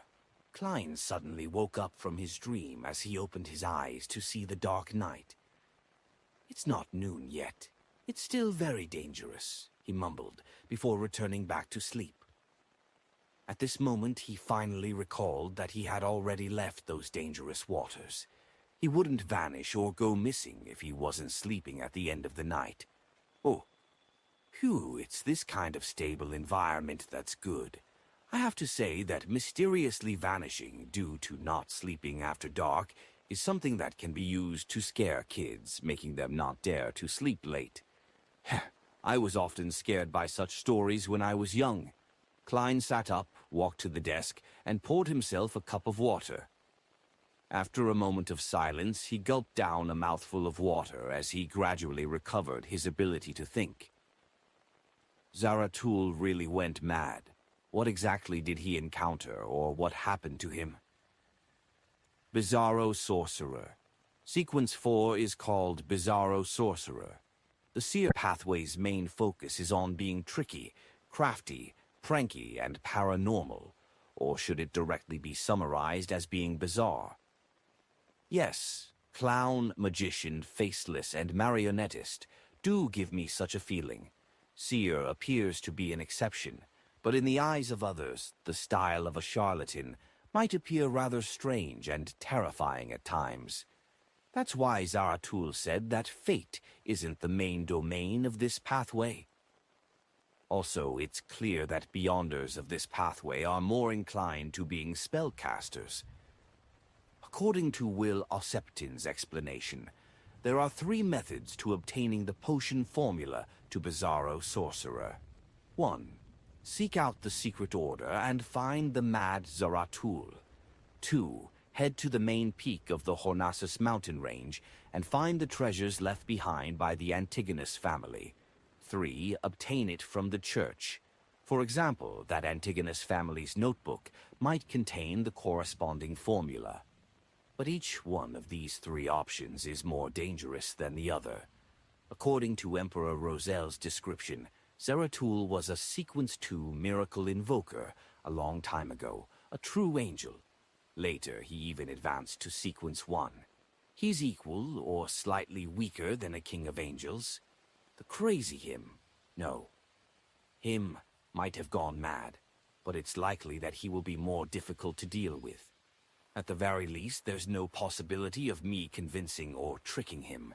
Even in terms of pure strength, I wouldn't be Zaratul's match even if I employed Mr. Ozik's help. Unless I wait for Will Osseptin to be born, but if he were to involve himself in this matter, there's a small chance of him incurring the attention of Angel of Fate, Ouroboros. As for the treasure on the main peak of the Hornakus mountain range, the resounding ravings, the setup of the Antigonus family, and the rumors of the nation of the Evernight buried in the depths of mystery, they make me feel that it isn't a simple matter. I suspect it's likely to be a trap. I don't even need to consider the Church of the Goddess, ignoring the fact that the Holy Cathedral has angels presiding over it, as well as a bunch of Grade 0 sealed artifacts. Just the Backland Diocese, where the Antigonus family's notebook is, has a terrifying demigod. Klein couldn't help but recall Mr. Ray, who had been erased like a pencil drawing, and the one that executed all of that was likely to be one of the upper echelons of the Church of the Evernight Goddess. A beautiful lady whose eyes lacked spirituality. She even smiled at me. I've no idea what it means. Klein shook his head in resignation, believing that he only had one course of action that he had at present. That was to find a demigod from the secret order who was still considered normal. Compared to the Mad Zaratul, I can communicate with them at least, or even deal with them. Just Klein alone was impossible, but he could seek Mr. Ozik's help, or Queen Mystic Bernadette's help at a certain price. I can only consider this for now. Klein rapidly turned his thoughts back on how to help Anderson Hood rid the bad luck curse. It's been more than 2 months. I wonder if Fate Counselor Ricciardo has left Oravi Island. Sigh, he hasn't summoned my messenger all this time to inform me of clues to the mystical item I seek. However, it's not a big problem. Bellman Carnot definitely hasn't left his post. I can contact Counselor Ricciardo through him. That's good, too. The Life School of Thought hasn't completed the request up to now, meaning that they haven't made their final payment. They can pay it off by changing Anderson's luck for the better. Then I can receive the payment from Anderson. Hey. When it comes to a mystical item or sealed artifact which possesses immense offensive powers, isn't Anderson's sword one? According to the traits showcased by Reaper, I can ignore the item formed after he dies. I'm not some greedy demon either. I'll definitely pay additional fees to tide him over. Klein wiped away his mischievous thoughts and took out the paper crane from his wallet. After unfolding it, he carefully erased the pencil marks on it. It's really about to tear. I can use it another 2 times at best, he muttered sadly. Then he folded the paper crane and returned to his bed to continue sleeping. As for using the radio transceiver to contact Rhodes, he planned on doing so after leaving this pirate's playground. After daybreak, Klein languidly got up and slowly washed up, believing that this was how life should be. Thump, thump, thump. The knocking on the door interrupted his state of wistfulness. Without his acumen for danger, his spiritual intuition told him that it was Anderson Hood. As expected of the strongest hunter, he successfully survived up to now. Klein tisked and controlled his expressions before opening the door. Anderson was wearing a deer hunting cap of unknown origin. He grinned as he handed him a Lowen gold coin. What I owe you from yesterday. Klein received the gold coin and measured its weight in his hand. There's an answer to your problem. Anderson's eyes lit up. What's the solution? Don't tell me that the answer is that there are no solutions. Am I such a person? I'll just say that it's hopeless, so just wait for your death. Goodbye, Klein lampooned as he swept Anderson with an indifferent gaze. A demigod that's good at changing one's luck stays in Oravi Island. He owes me a favor. Excellent. Anderson didn't hide his joy. So, what sort of payment must I make? Very sensible of you. Klein deliberately fell silent for 2 seconds before saying, I need a mystical item with powerful offensive abilities. Do you have any clues? Sorry, if the value exceeds that of the luck enhancement ritual, I will pay the difference. Anderson frowned bit by bit before easing them. He said with a smile, I have a mystical item that matches your request. It has a Beyonder power that can deal lethal damage. The negative effects aren't bad either. You will still be able to eat and sleep while having some bad luck, easily attracting monsters and enemies. Occasionally you will be talkative and be a little off-putting. Haha, it's a joke. To be frank, my death brachydont is the mystical item you need, but it's the only weapon I have left. I do have one relevant clue. It's a rather special revolver. The bullets it shoots have the effects of weakness attack, lethal attack, and a slaughtering effect. Furthermore, it can be matched with bullets of different characteristics. The negative effects include developing a weakness that originally didn't exist after every use, such as the fear of light, the fear of ships, the fear of dogs, etc. And such a weakness will last for 6 hours. There's almost no negative effects when having it on you. It just makes you easily thirsty. This is something completely tolerable. If not for the characteristics of the revolver overlapping with my abilities and the mystical items I have, then I would have bought it back then. The seller is offering it for £9,000. So the total price would be £1,500 and the clues to the revolver. How about that? Sounds very suitable. Besides, it fits my combat habits. Klein didn't directly agree as he asked in return. 1,500 pounds. Haha, I found more than 10 pirates yesterday. They were all very kind, contributing all their wallets to me. Otherwise, they would lend me their characteristics and heads. In just one night, I received 1,600 pounds. Seriously, I love this pirate's paradise, Anderson said with a beaming smile. I have to keep 100 pounds for myself, for the ship tickets to return to the Fog Sea, so all I can do is pay you 1,500 pounds. Earning 1,600 pounds a night. Not only are there many pirates in Torscarter, but they are either worth a lot or have plenty of money. Klein suddenly had thoughts about staying a few more nights in the port city. But considering how the easily cashable and locatable targets had mostly been finished off by Anderson, what was left was definitely not easy. He felt depressed again as he coldly asked, "Aren't you afraid of being a target of revenge for doing something like that in a pirate's playground?" "What's there to worry about? I'm not afraid, even if they're subordinates of a pirate admiral. Heh. I believe you're the same. If they're men of the Four Kings, that's not a big problem either. We're about to leave, and the propagation of information takes time. By the time they come, I'd have changed ships and identities several times," Anderson said without much concern. "Why are you cursing yourself again?" Klein silently swept him a look of pity. "Deal." "Haha, here's 300 pounds. You'll have to wait for the remaining 1,200 pounds. That's when the bounty rewards and characteristic money arrive. Don't worry, it will definitely come today. It's not a lot." Anderson took out a thick wallet filled with plenty of Soli bills and handed them to Klein. In consideration of his persona, Klein only did a simple count before stuffing the cash into his wallet and pockets. He said without emotion, "Buy 2 tickets to Oravi for tomorrow." He didn't deliberately exhort Anderson to buy them with a different identity, as he believed that the hunter across him was mature and experienced. If he's lacking in experience and strength with the way he does things, he would have long been buried in some sea. Klein couldn't help but lampoon inwardly. "All right," Anderson pointed at the floor. "Breakfast together. My treat." Klein nodded without refusing him. Once they arrived downstairs, the two sat at a table near the window.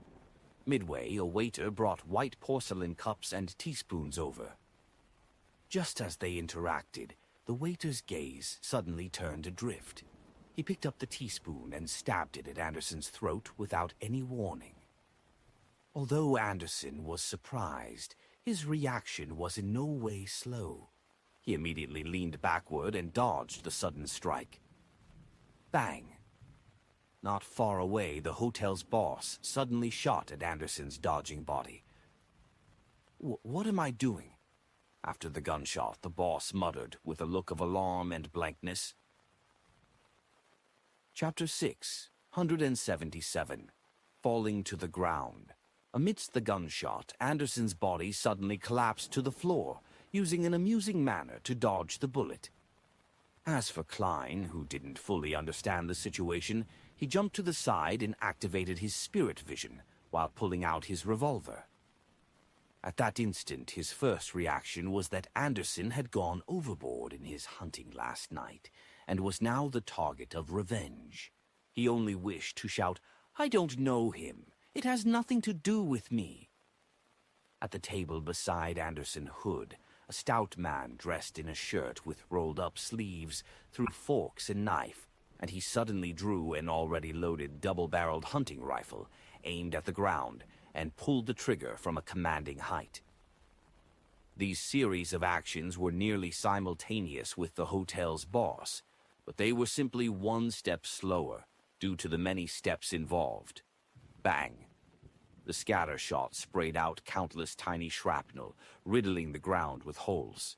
Although Anderson had dodged in time and avoided most of the blast, he was still struck by a portion of the shrapnel, as his sides were immediately left mangled, Just as Klein was about to kill the stout man with the double-barreled hunting rifle to help Anderson Hood get out of danger, he realized that the man suddenly turned blank, just like the hotel's boss.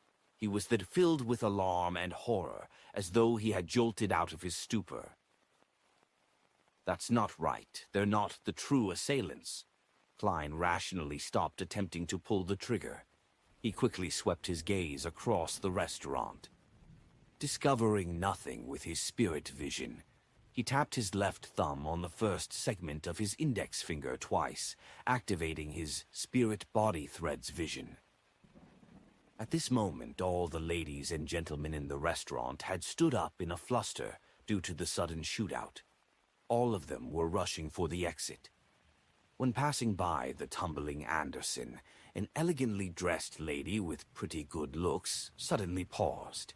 She released the dark-colored glass bottle she held in her hand and poured it at the strongest hunter. Sizzle! Anything that was splashed by the liquid rapidly turned black as it suffered intense corrosion. Anderson covered his face and leaped up, dodging this attack once again. Immediately following that, a gentle and cute lady, a gentleman with newspapers, a red-vested waiter, and a 5-year-old child whose hands were stained with sweets attacked Anderson Hood in all kinds of manners. Flour, lit matchsticks, fruit knives, boiling coffee, and concentrated alcohol beverages inundated him as almost everyone in the hotel's restaurant seemed to have one goal: kill Anderson Hood. In this abnormally dangerous situation, without any Beyonder powers involved, Anderson, who had been surrounded with no way to escape, employed an array of actions, leaping up, sending tables flying, igniting items ahead of time, barely managing to avoid suffering damage to any vital spot, and didn't suffer any serious damage. Meanwhile, Klein also noticed something abnormal. In a corner of the restaurant, which was blocked by a decorative cabinet, there was clearly thin, illusory, black spirit body threads extending from it, but it was silent over there. In this chaotic and panic-stricken restaurant, it appeared especially abnormal. The true assailant who planned the passers-by murder case is sitting over there.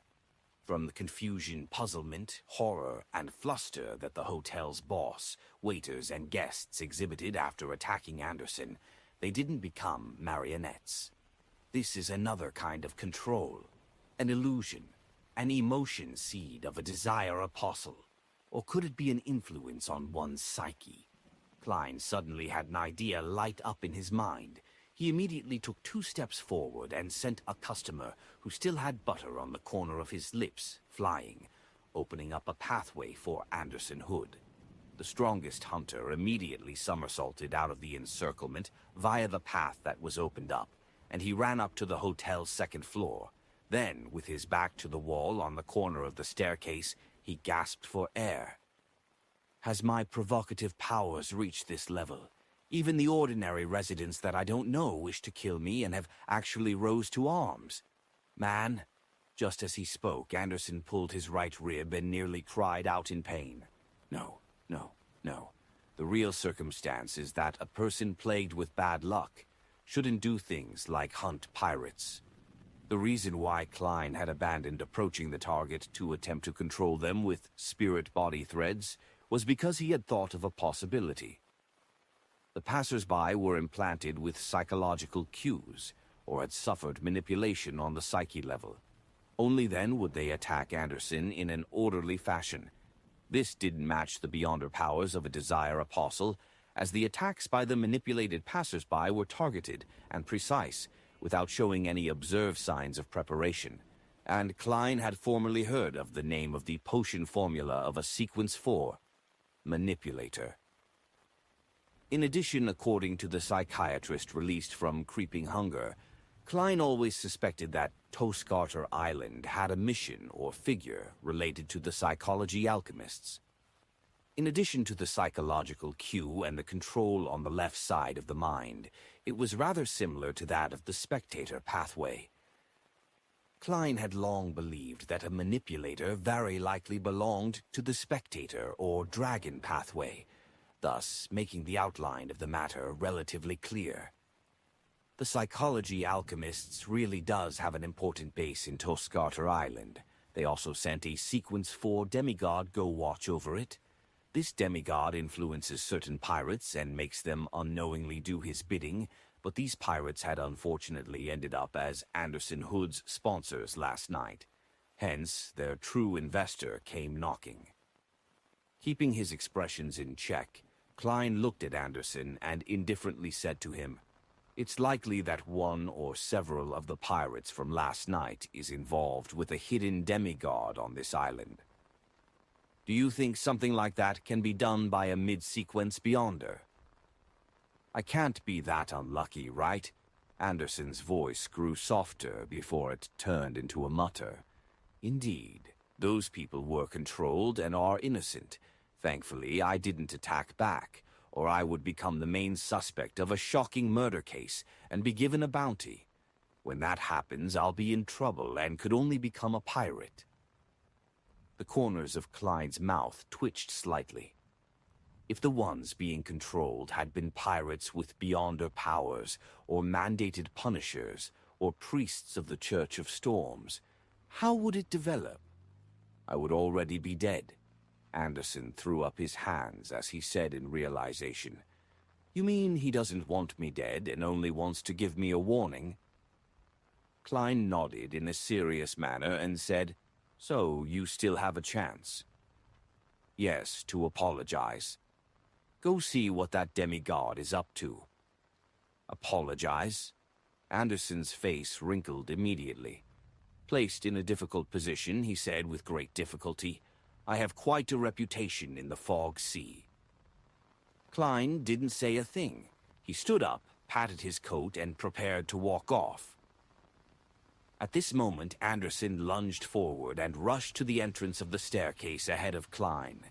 He yelled, "I'm sorry, it was my fault. We can talk about anything." He paused for a second and repeated again, "I'm sorry, it was my fault. We can talk about anything." Clap, clap, clap. A series of slow claps sounded on the first floor as a figure appeared at the staircase. Amidst the light footsteps, this figure slowly walked to the bend, but Klein instinctively moved his gaze away as though he didn't wish to know what that person looked like.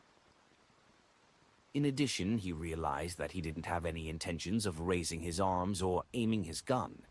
It was as though he had been cued and had lost the intention of resisting. This is terrifying. Yes, it's not a face-to-face hypnosis, which is why I could detect it. But if I was directly targeted, the repercussions would be unimaginable. I can be influenced now.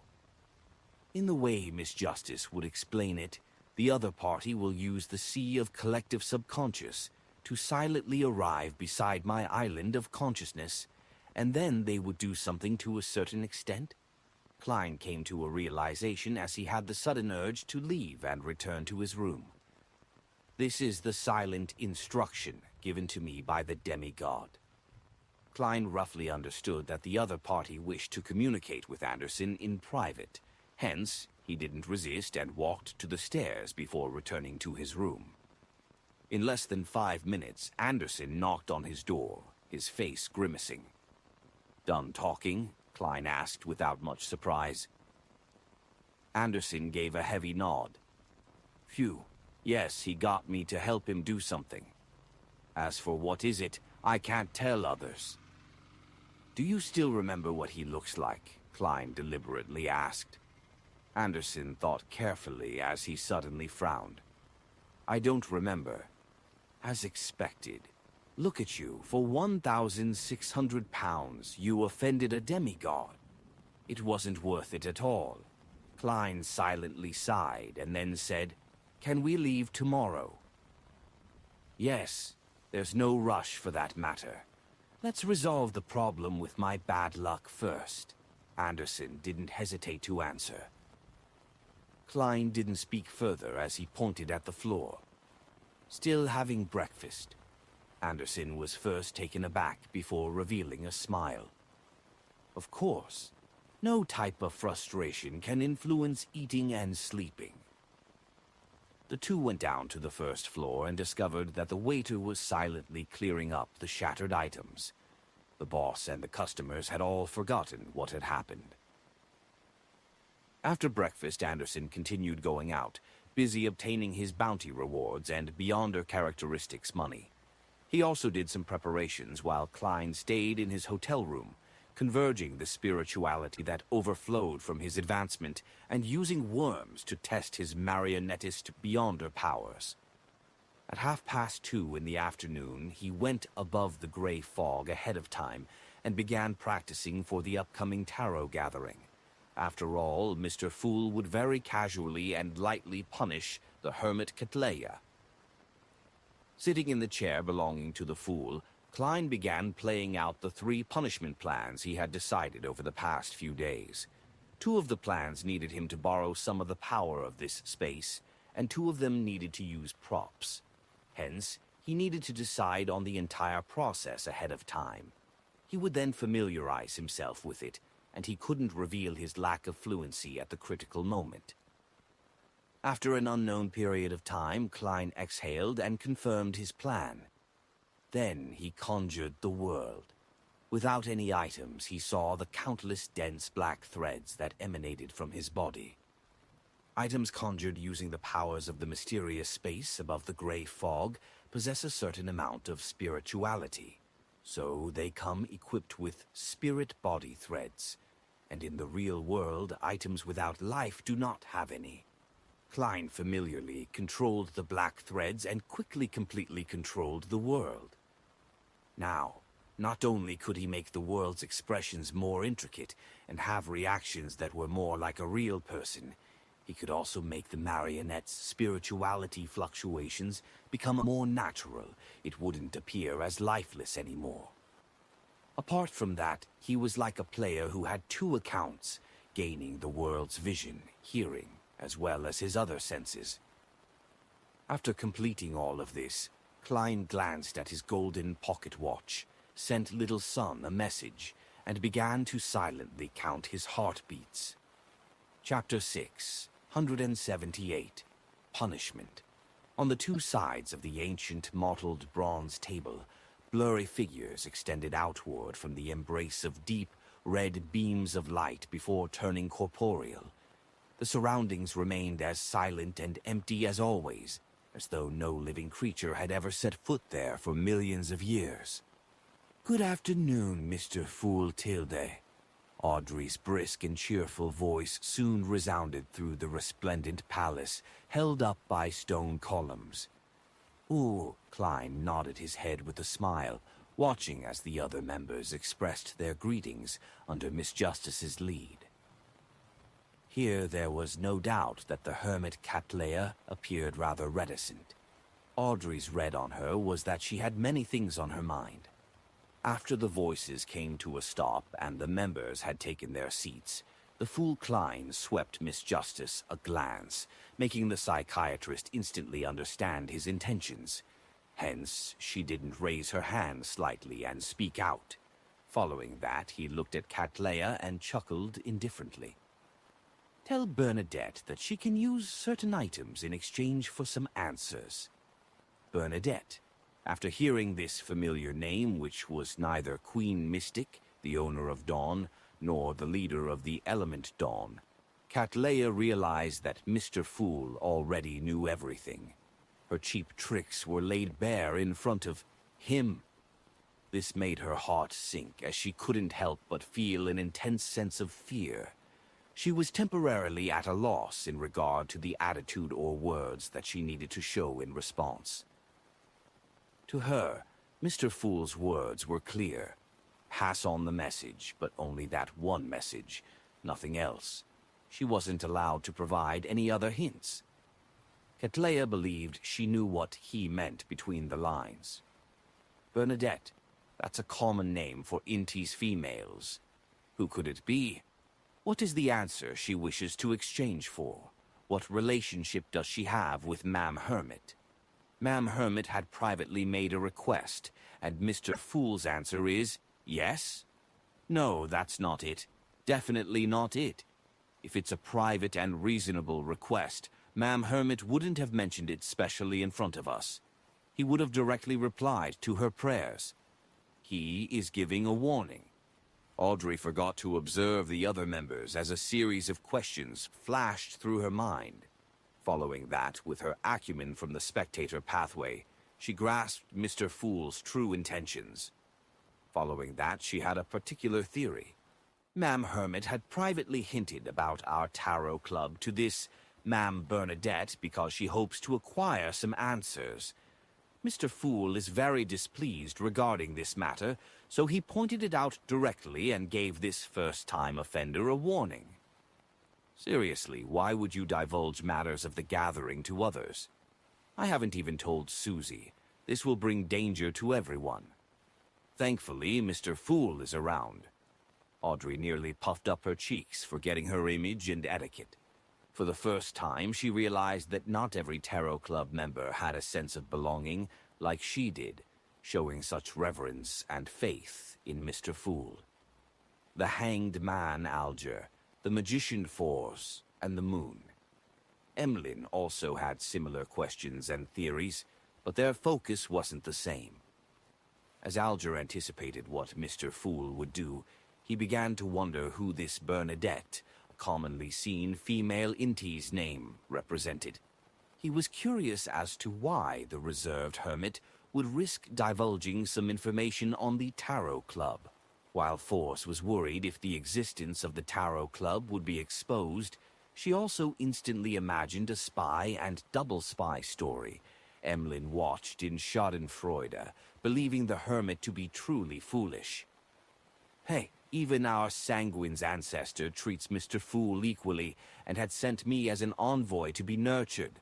You aren't even a demigod, but you attempted to try pulling off cheap tricks under Mr. Fool's watch. Do you have a death wish? Indeed, I can't understand the thoughts of short-lived creatures. Emperor Roselle once said that bugs that can only live in summer have no way of truly knowing what snow looks like. Emlyn sat back in a relaxed manner as he didn't hide the shaking of his head. The son, Derek, didn't have many thoughts on the matter. All he felt was that the mood wasn't right. Out of curiosity and puzzlement, he asked, "Mr. Fool, who's Bernadette?" Well asked. I thought Miss Justice would be the one asking. Yes, she seems a little angry, which is why she doesn't wish to speak. Klein silently commended him as he casually answered, "Roselle's eldest daughter, owner of the Dawn, the leader of the element Dawn." He mentioned all of Bernadette's identities, making her appear without any secrets before all the Tarot Club members. And the reason why he had used owner of the Dawn in place of Queen Mystic was that Klein didn't believe that the Fool should address Bernadette as a queen. The owner of the Dawn. Queen Mystic. She's actually Emperor Roselle's eldest daughter. Ha, the Hermit. I can confirm that you are Admiral of Stars Cattleya. So the rumors of you having a falling out with Queen Mystic are fake. Alger felt excited. He felt that the restriction and pressure he had endured for the past 3 months had vanished at once. This made his staid self mock the Hermit inwardly. Emperor Roselle once said that those who play with fire will ultimately burn themselves. And you, Admiral of Stars, dared to challenge a god's clairvoyance. At that moment, Alger was rather thankful. Thankful that although he had attempted to pull off some cheap tricks and attempted to figure out Mr. Fool's identity, goals, and present state, he hadn't involved any outsiders. He hadn't divulged any information, so he hadn't suffered any punishment. As he had introduced the 4 kings and the 7 pirate admirals, Audrey and company just needed to recall in order to confirm that Bernadette was Queen Mystic, a demigod that reigned supreme over the 5 seas. They were also surprised that Emperor Roselle's eldest daughter would still be alive, and had become an important figure that was known throughout the world.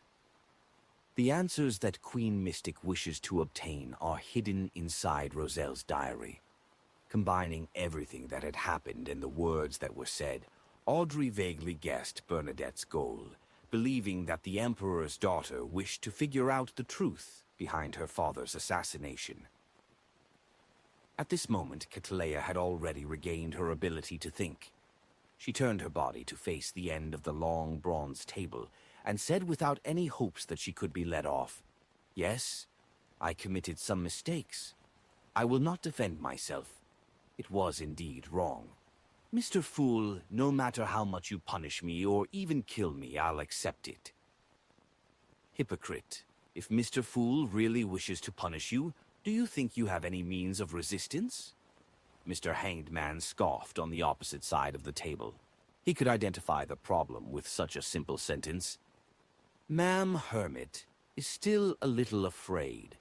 Audrey could notice the hidden fear from the minute actions and words Catleya had used. To her, people who deliberately emphasized their willingness to be executed were often afraid of dying right there and then.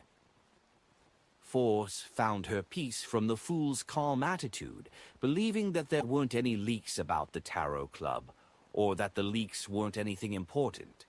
Hence, like Emlyn, she waited curiously and expectantly for the punishment Mr. Fool would mete out.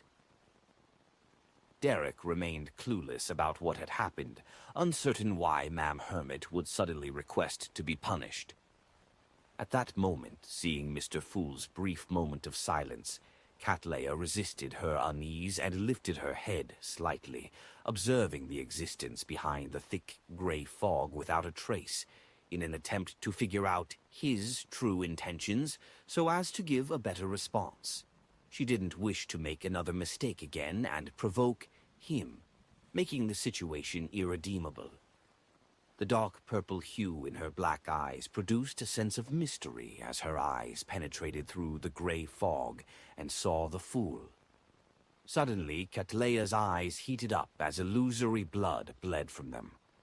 A sinister, terrifying, and depraved language and an indescribable roar sounded in her ears. It instantly filled her senses with extreme pain as her body began to convulse and tremble uncontrollably.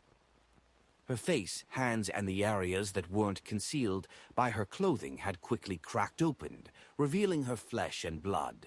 Inside, black worms and white moths squirmed before forming all kinds of indescribable eyes. Catleya's cries and painful grunts resounded above the gray fog, causing Alger, Emlyn, Force, and company to exchange looks as though they could sense the pain she was suffering. Meanwhile, the blurry figure turned rather clear, allowing them to see the Hermit's mutation.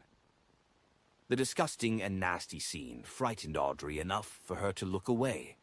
She straightened her back and looked straight ahead without daring to move. Although the others didn't have such an exaggerated response, they also shared the same behavior.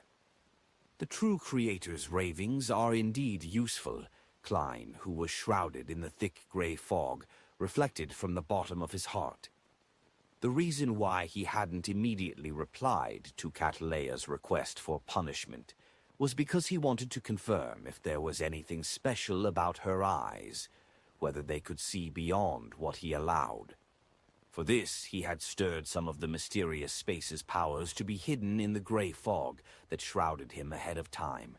It was to connect anyone who used a Beyonder power to see through the obstacle to Tinder.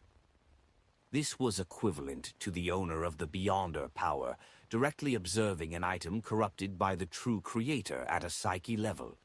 Hence, with Klein not using the gray fog to deliberately suppress the influence, Catleya naturally heard the true creator's ravings. Her organ, which used the Beyonder power, was first severely damaged before she was imbued with extreme pain, causing her mutation. If Admiral of Stars hadn't tried observing him, then the plan Klein had prepared was to get her to apologize to every Tarot Club member, and also to allow them to discuss a method of punishment in a democratic manner. And regardless of how democratic it was, the major punishment would ultimately be to stir some of the mysterious space's powers to connect Catleya to Tinder. After waiting 2 seconds, Klein knew it was enough. He gently lowered his palms, allowing the gray fog to silently repress the true creator's ravings and revert Catleya's mutation. Admiral Whorl of Stars trembled as she calmed down at a discernible pace. The cracks in her skin gradually closed as her thoughts returned to her, allowing her to take in her surroundings once again. At this moment, Alger said in a deep voice, as though he was warning himself, "Do not pry into the mystery of God." Chapter 679. Murder Request. Do not pry into the mystery of God. Alger's whisper soon disappeared, but it continued resounding in everyone's ears, making them realize a reality. Although Mr. Fool often didn't put on any airs and seldom spoke, nearly answering every request they had, making them find him warm, he was ultimately a god whose mysteries shouldn't be pried into. He was a god that transcended reality. Audrey, Emlyn, and the other Tarot Club members instinctively accepted Mr. Hanged Man's altered saying, pretending that they had forgotten the original wording to be "do not look directly at God," because they had looked at Mr. Fool from time to time, asking him questions or seeking his advice, and with regards to that, Mr. Fool didn't seem to mind. Of course, we weren't looking at him directly due to the thick gray fog's obstruction. From Ma'am Hermit's outcome, Mr. Fool had done so for our own good. Audrey slowly exhaled. At this moment, the Fool Klein was thinking, "Mr. Hanged Man is working very well in concert. I was prepared to control the world, to say something similar to complete the final step of the punishment." He originally felt that getting the fake world to say something like, "Do not lie to God," or "Do not pry into the mystery of God," would make it somewhat embarrassing. In the future, if people were to learn that the so-called blessed, or the so-called world, was actually a smurf of the Fool, he would be too embarrassed to face anyone. But later, on second thought, the world had done similar deeds in the past, so he wasn't short of one more. Besides, all he needed to do was to not let anyone know, right? Having overcome his mental barrier, Klein had planned on acting according to his rehearsals, but to his surprise, reality went better than he had expected. The Hanged Man seemed to be shocked to the bone as a result of the Hermit's punishment. As such, he helped him say the sentence, "Do not pry into the mystery of God," making the effects even more natural and perfect. Yes, the problem of Ma'am Hermit's leak of information regarding the Tarot Club was only briefly tapped on by the Fool. He had given a warning via the insinuation behind his words, but she later suffered from prying into the mystery of a god. It wasn't truly the Fool's intentions. This is the outcome I wished for the most. This can effectively uphold the Fool's image. After all, a god wouldn't be petty with mortals, as it would only tarnish his reputation. However, the way Ma'am Hermit does things is way too bold. I just realized and confirmed today that she has pried into the mysteries of the Fool more than once. Although it wasn't for any vile motives, it's also something worth punishing her for. My previous reactions must have made her believe that I had acquiesced her observations, so she made it a habit. In the end, she ended up falling headfirst into my expectations. In addition, without fully grasping Mr. Fool's attitude, she directly gave hints to outsiders. Her boldness is obviously extraordinary. This means to show that she hasn't suffered enough in the past. Today's lesson should be enough to drill it into her for a very long period of time. Thinking back to her state in her dream, all of this seems pretty much the expected outcome. Sparing the rod spoils the child. I also managed to put Mr. Hanged Man, as well as the other members, in check today as a result. Klein silently muttered to himself in amusement, surveyed the area, and said calmly, "That shall be all." Upon hearing that, the hermit Catlia, whose spirit body had just recovered, felt relieved. She felt intense fatigue, and joy surged through her body. All she wanted was a reclining chair for her to rest, for a while. The first time is a warning, but the second time wouldn't be a nice outcome. This pirate admiral sighed silently, warning herself not to try her cheap tricks any further or believe that her hints could fool Mr. Fool. She was also not to attempt to pry into his secrets.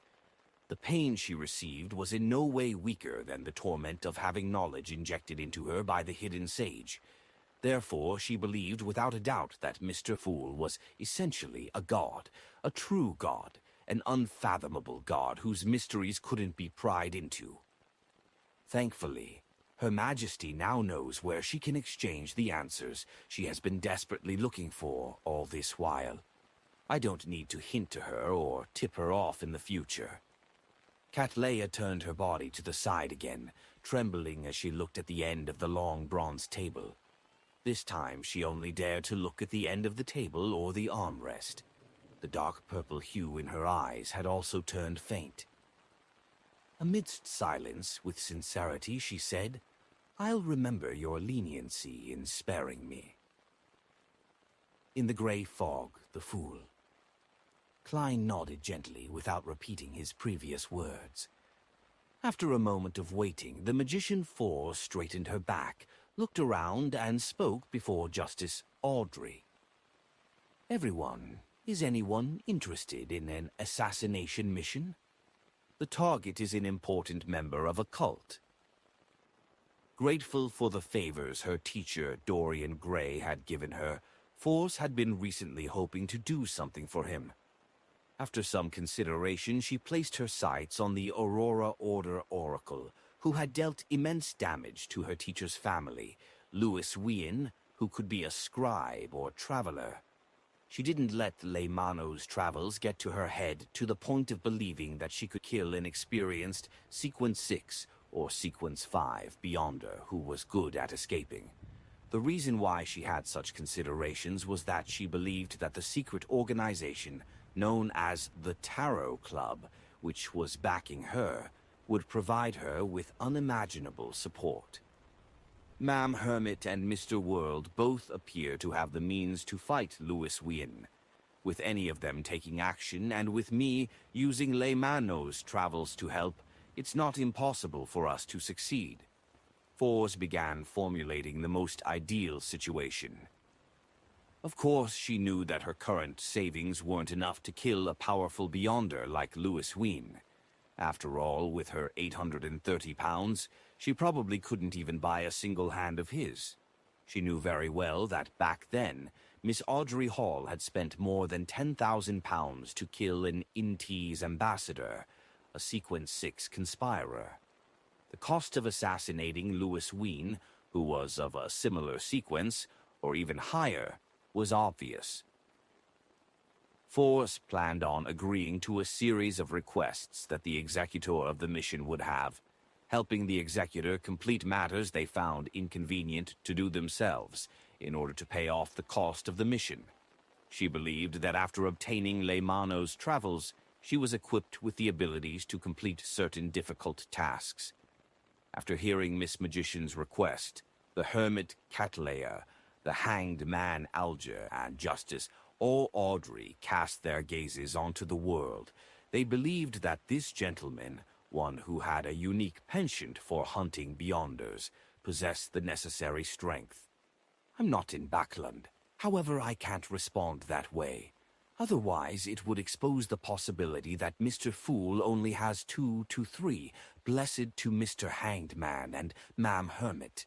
Klein controlled the world, overcoming his emotions as he hoarsely laughed. Where? Which cult? What's his sequence? What unique powers does he have? Hey, Mr. World is a little different from before. I can't explain it clearly, but it feels like he's suddenly in a better mood. Perhaps he has really encountered something worth being happy about, Audrey suddenly noticed the difference as she excitedly imagined what could have recently happened to Mr. World. Force happily replied, "He's an oracle from the Aurora Order. He's in Backlund, formerly a Sequence 6, but he might be a Sequence 5 now, but I can't be sure. He can record the Beyonder powers that others have used and can use them once. He's good at escaping any form of entrapment, and it's difficult to surround him. Perhaps he might be able to travel through the spirit world. The target is an oracle from the Aurora Order, a Sequence 6 or 5, with powers seemingly from the apprentice pathway. Indeed, Miss Magician doesn't appear as simple and ordinary as she seems. My original judgment was right." Ketleia quickly returned to her usual state. She wasn't surprised that the magician would actually dare conspire against a particular gentleman from the Aurora Order. As for which oracle he was, she wasn't sure because the only ones she knew were Mr. Z and Ma'am D. Meanwhile, Klein also quickly evaluated the situation. An oracle from the Aurora Order that makes it impossible for him to be innocent. Rather, he's a madman who destroys lives. Killing him doesn't make me feel guilty. It's not like I haven't offended the Aurora Order more than once or twice. Sequence 6 or 5, that's something I can handle. I've seen something that matches the trait of recording and releasing Beyonder powers as described by Miss Magician. Mr. A had used it before, but it might not really be it. To me, it doesn't matter if he's good at escaping and traveling through the spirit world. As long as I'm close to the Oracle and successfully control his spirit body threads, there will be no way for him to run. It's hard to tell what will happen in a direct clash. I do have quite a solid chance of success if I sneak an attack in. Of course, succeeding at a sneak attack is a whole other matter.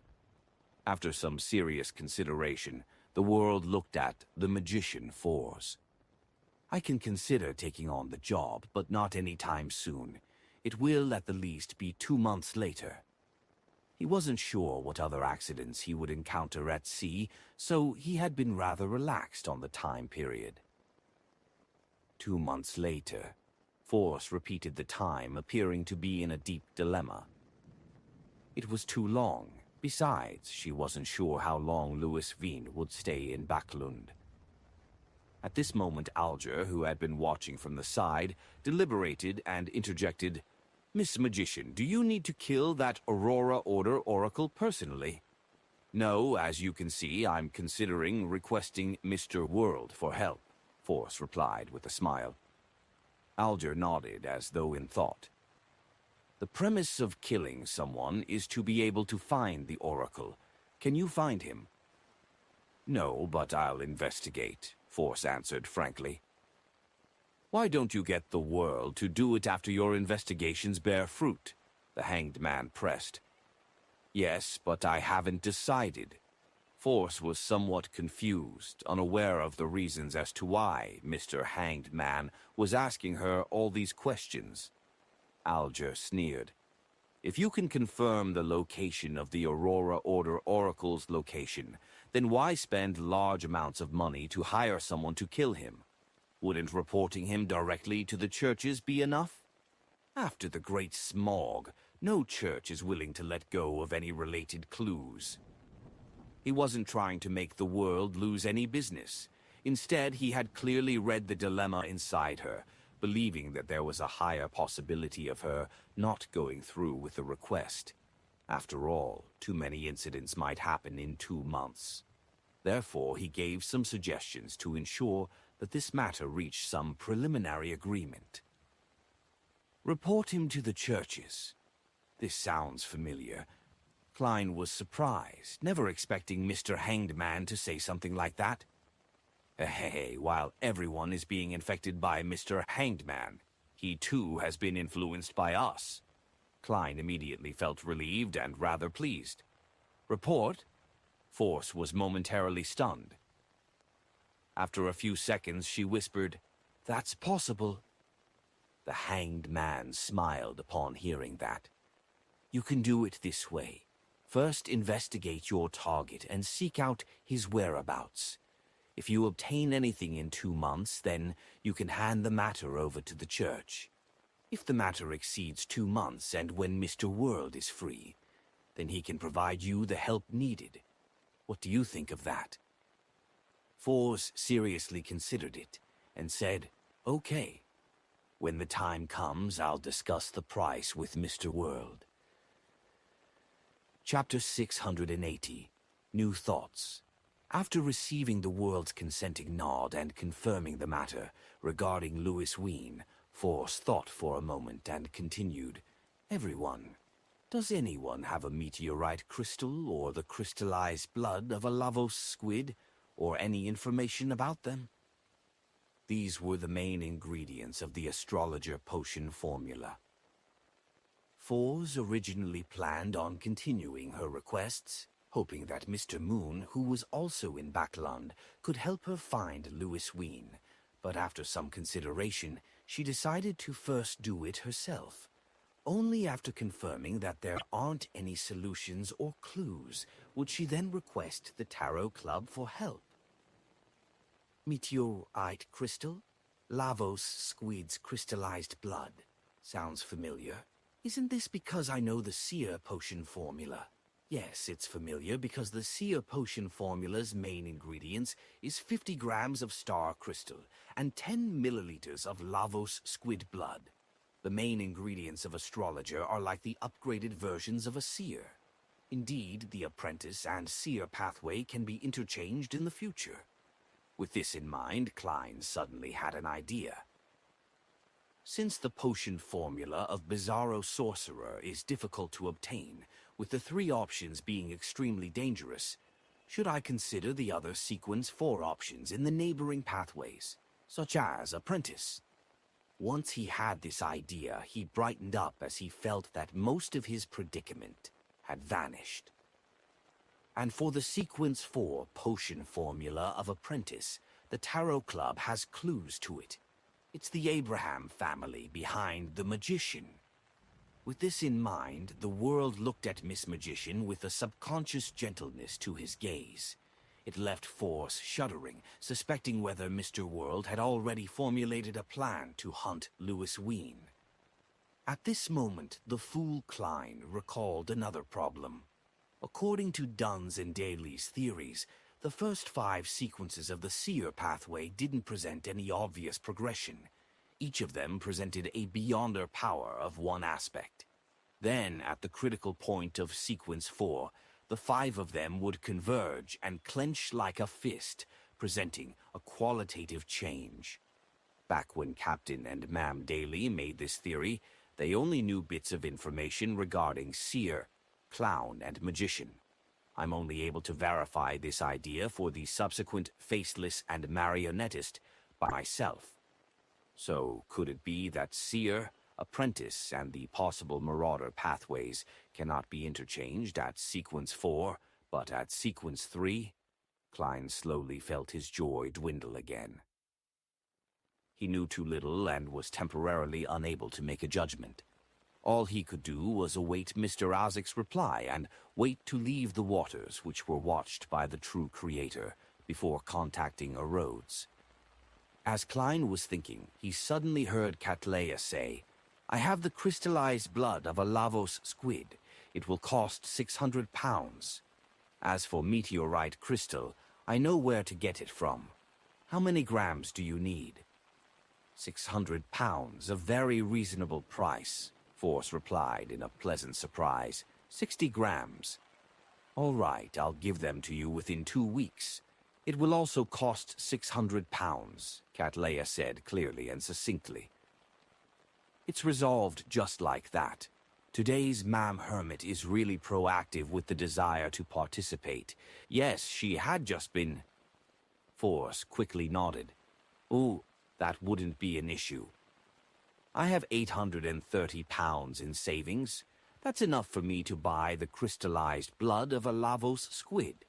But in 2 weeks I still need to save up nearly 400 pounds. The royalties after the new year will be paid soon. It's about 150 pounds, making me lack 220 pounds. I have to think of ways to earn money again. Force quickly calculated her financial situation. Seeing how Miss Magician took only a minute to gather the main ingredients for her potion, Justice Audrey couldn't hold back either.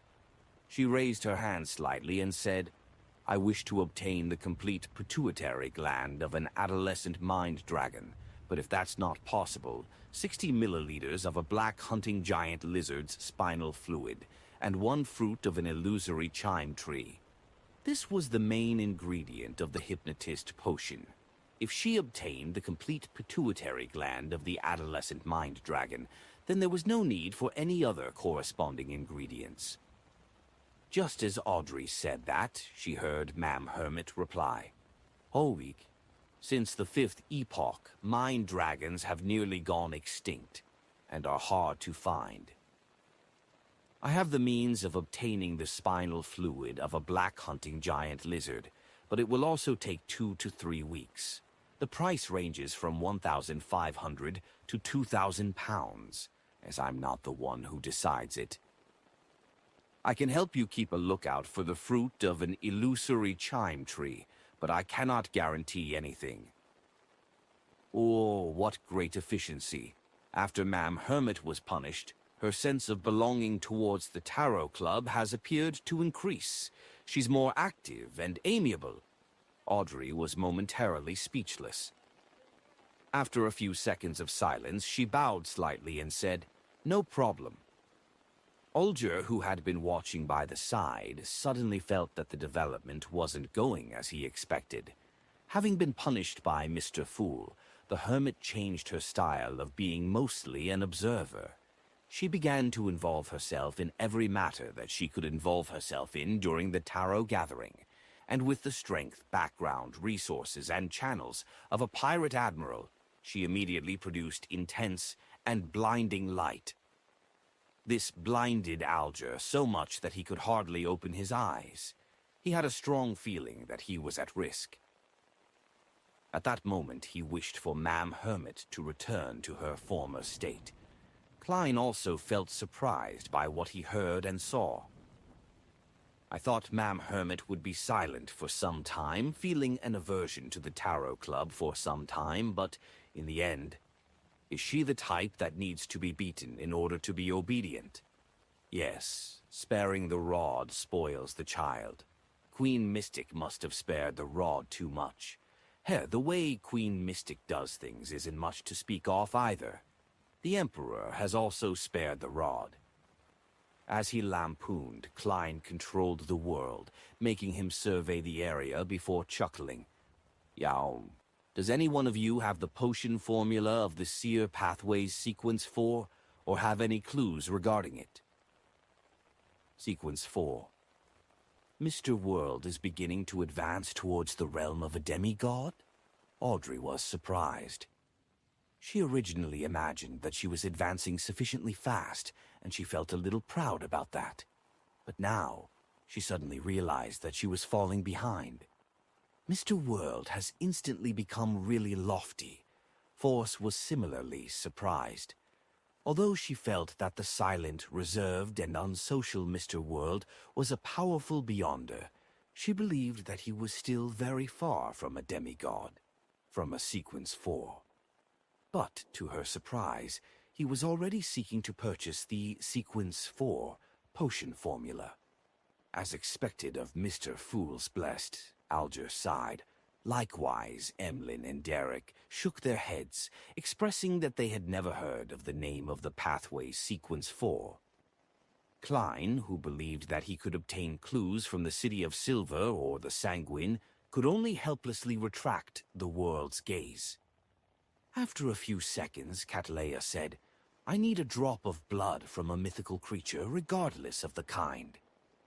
In the palace held up by stone columns, silence suddenly became the main symphony. Even the world didn't know the exact concept of what a mythical creature was. Klein didn't expose this point as he planned on inquiring about it to the people he could ask in the future. He controlled the world to remain silent for a few seconds before saying, I'll keep an eye out. As this was a rare request from Ma'am Hermit, Justice and Company also gave similar responses. All right. Cattleya wasn't surprised by this outcome. The only reason why she made the request was to express her attitude of being integrated with the Tarot Club to Mr. Fool. She believed that this was better than trembling and being apprehensive at eliminating the after effects of what had happened. After a brief pause, Derek was about to say something when Emlyn spoke out ahead of him. The Sanguine Baron chuckled. The requests for our Rao is clear. He wants the Sun Sequence 6 Notary's potion formula, and Mr. Hanged Man wishes to obtain the Ocean Songsters. Upon hearing this, Klein suddenly felt a little guilt-ridden. When he first obtained Creeping Hunger, he had wished to quickly release the Priest of Light in it, and obtaining the Sequence 6 and 5 potion formulas of the Sun Pathway, so as to sell it to Little Sun. Yet, he hadn't completed it all this while. I'll walk around Toscarter's pier tonight. I'll find a pirate with Beyonder powers who deserves to die, or some gang leader to settle this emergency, regardless of which sequence they are. Or I can directly release the Priest of Light. Klein made the world deliberate before saying, I'll provide you with the notary potion formula in 3 days. Upon saying this, he looked at Little Sun. You can consider what item you wish to exchange for it. All right, Mr. World, Derek replied in glee. As for the Ocean Songster potion formula which the Hanged Man needed, everyone didn't have any clues. Emlyn cleared his throat and said, My request is different from the last one. I hope that you can help me find the believers of the primordial moon. Every effective clue will be rewarded with £100. A direct confirmation will be £500. He looked at Mr. Fool to make a request, and, after obtaining his approval, he conjured 5 things that resembled bounty notices. Each person received a set of the 5 bounties. He and Derek didn't have one. Klein controlled the world to pick it up and casually browse through it. Gallus, Kevin, Dandy, Lara, Windsor Baring, Argos. They aren't weak at all. At the very least, they are equivalent to recently born vampires, he silently muttered to himself as he memorized the corresponding information. After completing this matter, Emlyn felt more confident about winning the competition. He leaned back casually and waited for the other members to issue requests. This time, no one spoke again. Upon seeing this, the fool Klein chuckled. Continue your free exchange. Instantly, Audrey, Alger, Cattleya, and company cast their eyes at Derek. They remembered that the Sun had previously mentioned that he would have arrangements to join an exploration mission that involved the periphery of the Giant King's court. Chapter 6, 181. Indirect Answer. Being the main focus of attention, Derek didn't choke. He eagerly said, I've recently been in an exploration team lead by the chief to Afternoon Town. It's a key gateway that leads to the Giant King's court. It's a door that separates myth from reality. His opening perfectly garnered the interest of all the Tarot Club members as they awaited the rest of his account in different postures. Derek skipped the unimportant experiences that they had during the journey, and he directly started his story from Afternoon Town. He first described the dead silence and darkness before how his 3-member team discovered an underground altar. He then described how he identified the names, Ouroboros, Medici, and Sasrir, and entered another side of the town without realizing it. There he saw the titles such as Dark Angel and the words Rose Redemption. Having said that, he thanked Mr. Fool once again for his help from the predicament. Then Derek simply introduced the monsters that transformed from their shadows before emphasizing the ecclesiastic who was in constant penitence into the half-collapsed cathedral. He used his own words to describe what was said, mentioning that the ecclesiastic suddenly self-destructed when he was about to say the name of the fourth King of Angels and was burnt to a crisp by a transparent flame. Another King of Angels, and the mood in Afternoon Town is really dark and scary.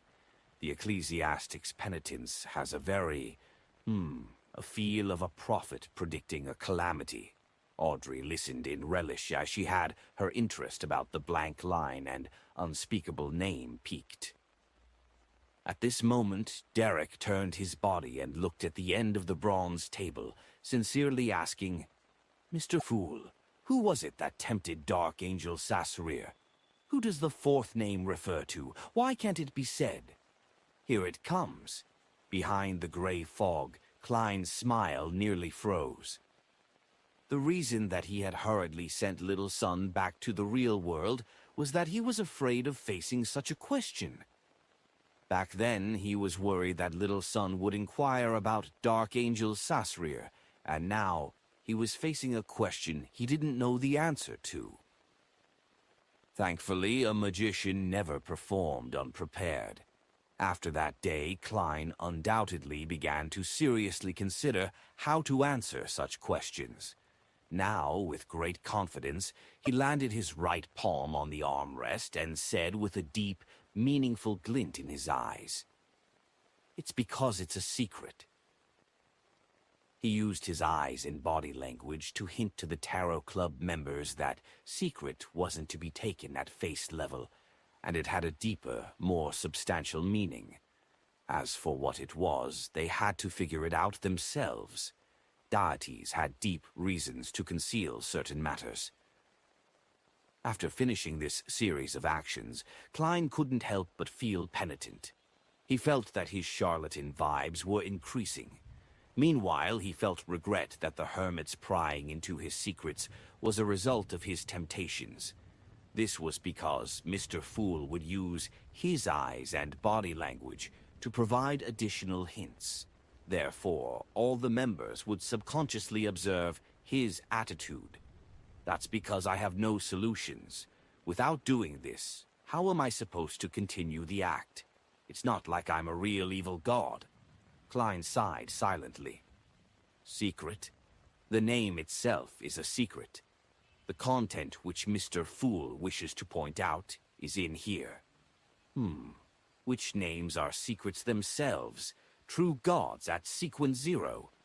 Alger instantly thought of many things as he came up with a theory by combining many of the matters which Little Sun had previously mentioned. When a name itself becomes a secret, it means that the matter involves a true god. Furthermore, it's very likely to have the Evernight goddess involved. It's because she's the mother of secrets. The extreme danger of the darkness in the forsaken land of the gods indirectly proves this point. Catleya came up with an unconfirmed theory based on the knowledge she had and the hint from Mr. Fool. 2. Meanwhile, she was almost certain that the calamity the ecclesiastic was referring to was the cataclysm that ended the third epoch. A king of angels who was tempted. Afternoon Town residents who fell from grace. A town being corrupted bit by bit. A black flower of calamity that blooms. All of that buried in epic, creating the forsaken land of the gods. What a heavy sense of history. Catleya couldn't help but think poignantly. While the Tarot Club members were in contemplation, Klein also began to analyze the reason for the empty name and the reason why it couldn't be said. Could it be the true name of a deity? A true god had tempted Dark Angel Sasserir, and the fourth name representing the King of Angels also became a true god later. But it's not like I haven't said the true name of a deity before. Primordial Demoness Cheek is understood by many to be on the same level as the 7 deities. It's not like anything happened in the end. Perhaps it has something to do with the language used. The languages of Lowen, Intis, and Faesak, and even ancient Faesak do not possess the ability to stir the powers of nature. On the other hand, the commonly used Jotun in the city of Silver can. That ecclesiastic likely used a similar language. I should later try to pronounce cheek using Jotun. Then I'll die on the spot and succeed in courting death. Forget it. Besides, having a blank name and an unspeakable name means different things. I've no idea why. At this moment, seeing how Little Sun was still in a confused daze without understanding Mr. Fool's meaningful hint, Alger volunteered to give an explanation. The two names might separately represent two deities, so they cannot be said. Perhaps the true creator had tempted Dark Angel Sasrir, leading to the fall from grace of the few kings of angels and the residents of Afternoon Town. This brought about a great calamity. It's why he has a temple and statue in your forsaken land of the gods. The fourth name that corresponds to a king of angels might have benefited greatly from the calamity and succeeded in advancing to become a true god. Oh, this is similar to my guess, but they can't be confirmed. Cattleya didn't supplement, as she didn't believe that their theories were facts. Audrey, Force, and Emlyn listened attentively, as they couldn't help but feel poignant that the Tarot Club often made things appear especially high-end when discussing such matters. Things like kings of angels, evil gods and real gods, or ancient secrets all depended on a single word. Is that so? I get it. Derek came to a realization as he earnestly thanked Mr. Fool once again. Just as he was about to turn around, he suddenly recalled something and worriedly asked, Mr. Fool, is the crux to leaving the forsaken land of the gods really in the Giant King's court? After all this time, he had already accepted Mr. Hanged Man's take that the region where the City of Silver was located was known as the Forsaken Land of the Gods. That's what I believe, but the problem is that I'm unable to confirm it. To not search for the sea and switch to exploring the Giant King's court was likely Shepherd Lovia's suggestion. This can partially verify my theory, but it cannot eliminate the possibility that it's a conspiracy. The Fool Klein's smile nearly froze again. His thoughts raced as he quickly thought of a solution that didn't need him to give a direct answer without tarnishing Mr. Fool's reputation. He immediately gave a relaxed chuckle, turned his head at the hermit Cattleya. Speaking of this matter, hey, Bernadette already knows the method for entering the forsaken land of the gods. Cattleya immediately recalled her vague memories of the dream and subconsciously looked at the end of the bronze table. It's that shadow? Before she finished speaking, she suddenly realized that she was sizing up Mr. Fool again. She hurriedly closed her eyes and said, My eye of mystery. Prying is instinctive.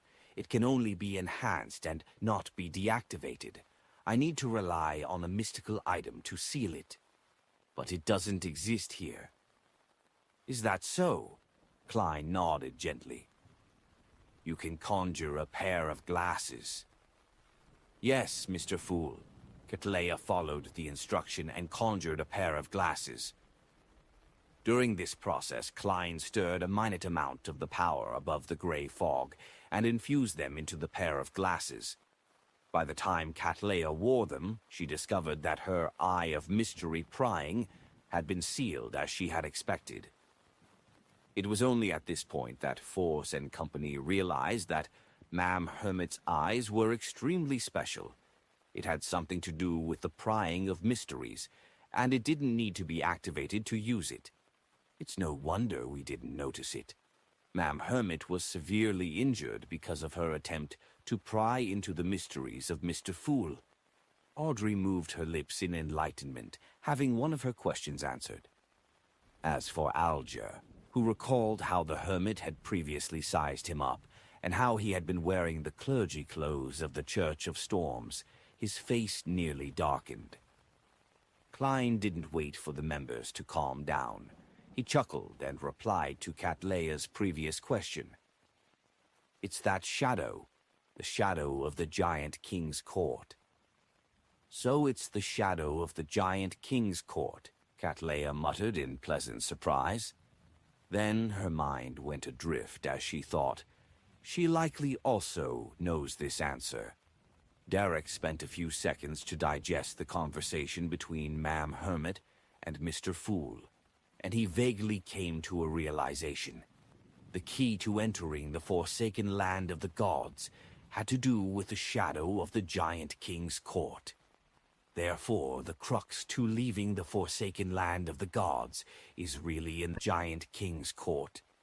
Derek's heart palpitated as he bowed his head in excitement. "Thank you for your answer, Mr. Fool." Phew. Klein silently heaved a sigh of relief.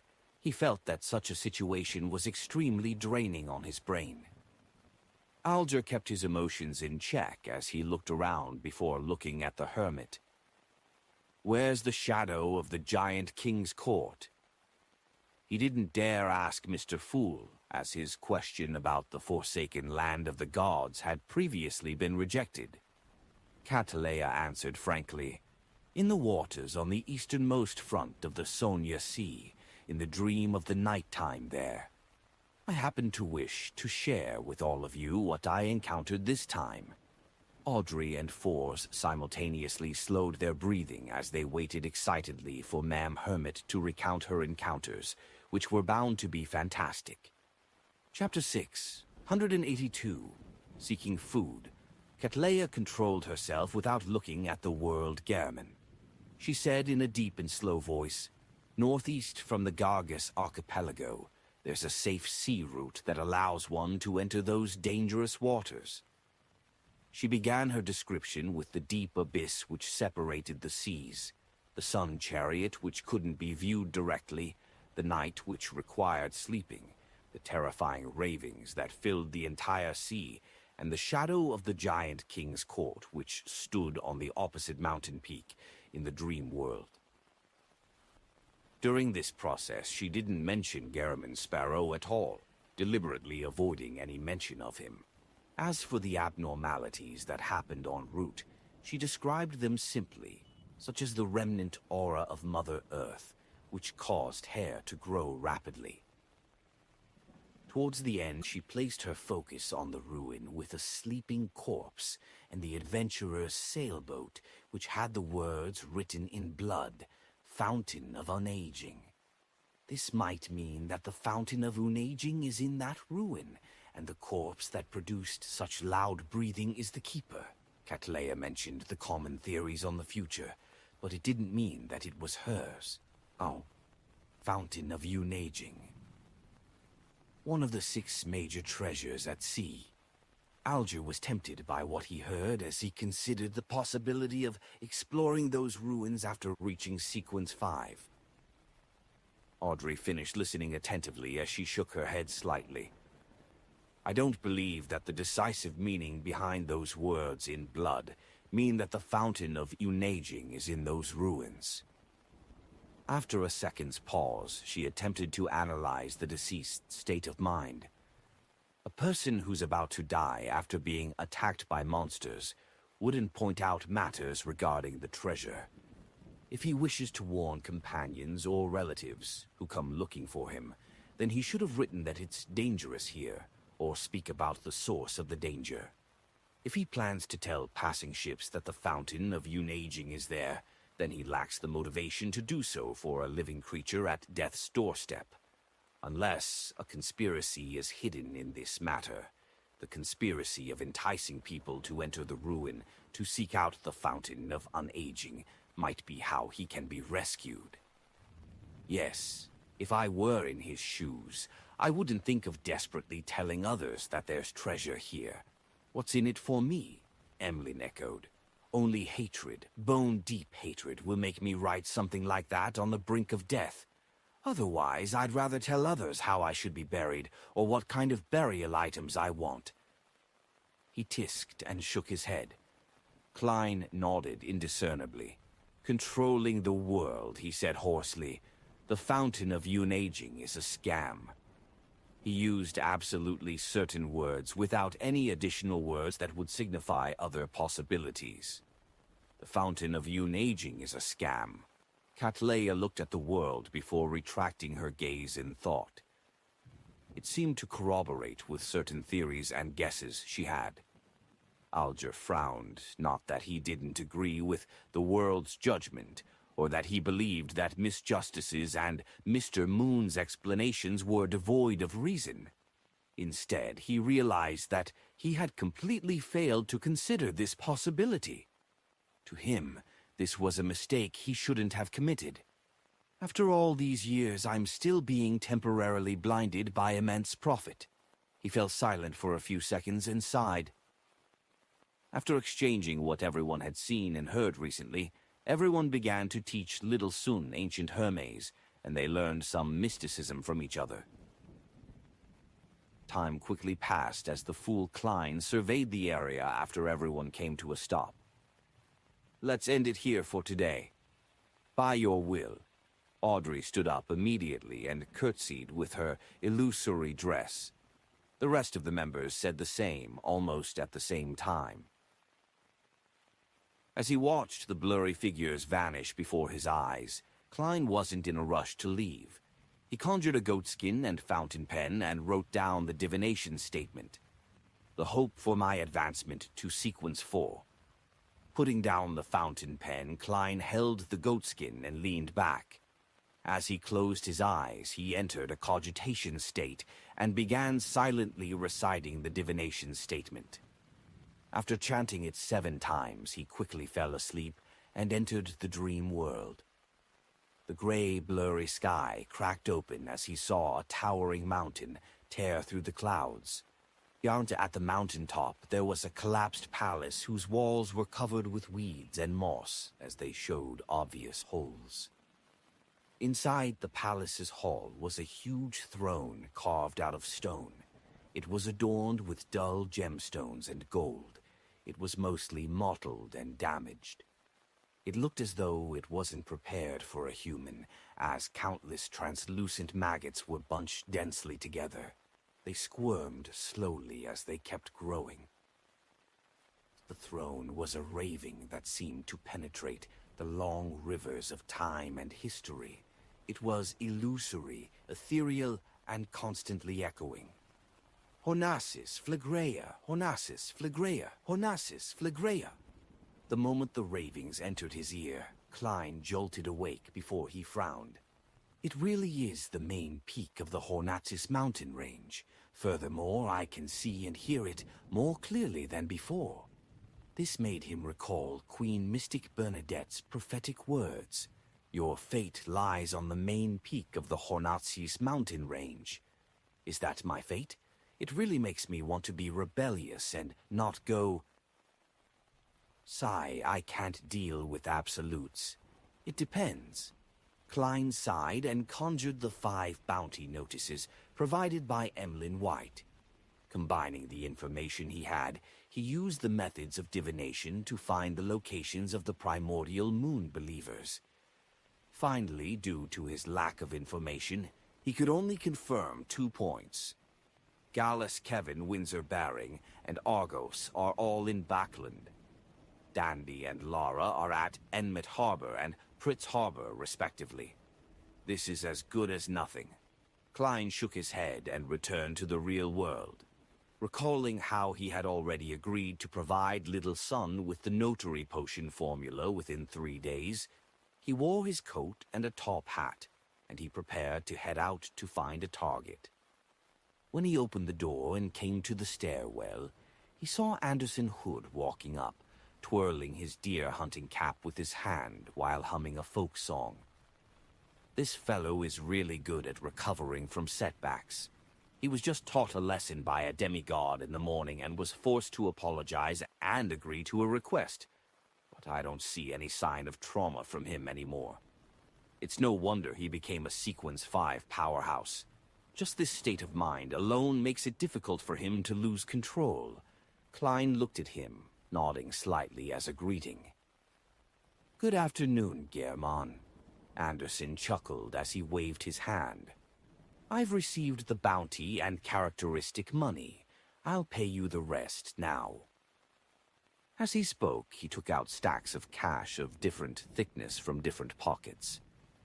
It happened pretty smoothly, I see. Klein commented without much emotions involved. Anderson immediately laughed. That's right. It happened far smoother than I imagined. Those fellows who should have rocks for brains were surprisingly friendly, polite, and efficient. I even suspect whether I've become a blessed of Lady Luck. There's no such deity. Klein ruthlessly shattered his fantasies. Why so serious? It's life. Relax a little, relax a little. Anderson handed over the remaining 1,200 pounds. Actually, I'm very clear about what happened. That gentleman doesn't want me to waste my time, so he secretly exhorted those people. Klein glanced at the cash, pressed down on it, and asked in passing, "Have you confirmed which pirates gave you the problem?" He was asking about the prey that resulted in the manipulator's involvement. There's no way for confirmation, Anderson said with a bitter smile. Do you think I didn't confirm it ahead of time? Although I appear nonchalant in front of you, I will investigate the prey's background and situation ahead of time to avoid provoking someone I can't afford to. Who knows? Sigh, I can only blame it on my bad luck. This fellow is more careful than I thought. That's right, his previous sequence was called Conspirer. Klein thought in enlightenment before asking indifferently, who deserves death the most in this area? Anderson was taken aback before he chuckled. Oh, does our craziest adventurer plan on beginning his hunting activities? However, you have to consider it well. I do not wish for you to be my partner when completing the demigod's mission. Don't worry, we're different. I'm a seer. I have all kinds of means to hide my tracks. I will not allow someone to come knocking at my door. Besides, that's a demigod of the spectator pathway. He's not good at divination or prophecies. Klein maintained his cold attitude that was unique to German and said, "You don't have to bother." Anderson immediately gave a thumbs up. Your craziness is worthy of praise. He thought for a moment and added, the person who deserves death the most is Molsona from the Lowen's new party. He's one of the pirates' best friends. He has in his control some kind of plant that's similar to cannabis, which is highly addictive. This helps him control many people in the Tosgarter government and the police department. He's one of the most powerful mob bosses over here. He has committed many crimes, killed plenty of people, and basically did it with the help of pirates. On the surface, there's no apparent problem. He isn't a Beyonder, but the difficulty in killing him is how troublesome it is. Yes, troublesome.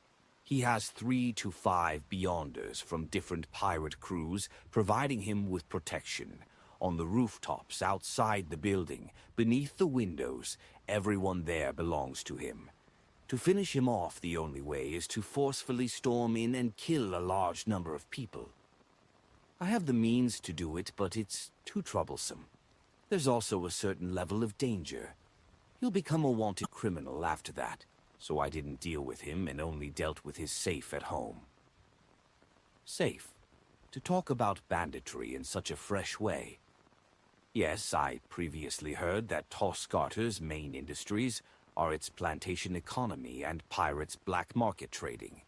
It also has flourishing bar, brothel, and gambling industries. I never expected that it includes New Age drugs. Molsona is an ordinary person and not a Beyonder. Perfect Creeping Hunger happens to lack food. Klein nodded and indicated for Anderson to go deeper into detail. Evening, in the Oak Tree Bar. A boxing match was about to unfold in the boxing ring. Many alcoholics surrounded it with mugs in hand. They were like sharks who had caught the scent of blood. As they placed their bets, they loudly yelled words such as, "Kill him." This was a business of the head of the Lowen's new party, Molsona. The unique thing about the boxing matches held here was that death was permitted. Molsona greatly enjoyed matches that resembled ancient wrestling competitions. He often came to watch a few matches. At that moment, he was seated on the second story, overlooking the ring. Around him were several bodyguards. They were watching every direction, and among them were no lack of beyonders, sent from the pirates he worked with, as well as experienced adventurers he hired with large sums of money. These people either had their backs or sides facing Molsona as they surrounded him, and they prevented anyone from approaching him. Revolvers, rifles, and hunting rifles were all aimed outside to leave the masses intimidated. After confirming the situation, Klein pressed down on his top hat, entered the bar, and saw Molsona sucking on a cigar.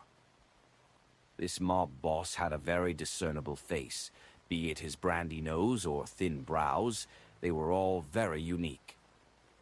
Klein retracted his gaze and first went to the bar to get a cup of local malt beer worth 4 pence.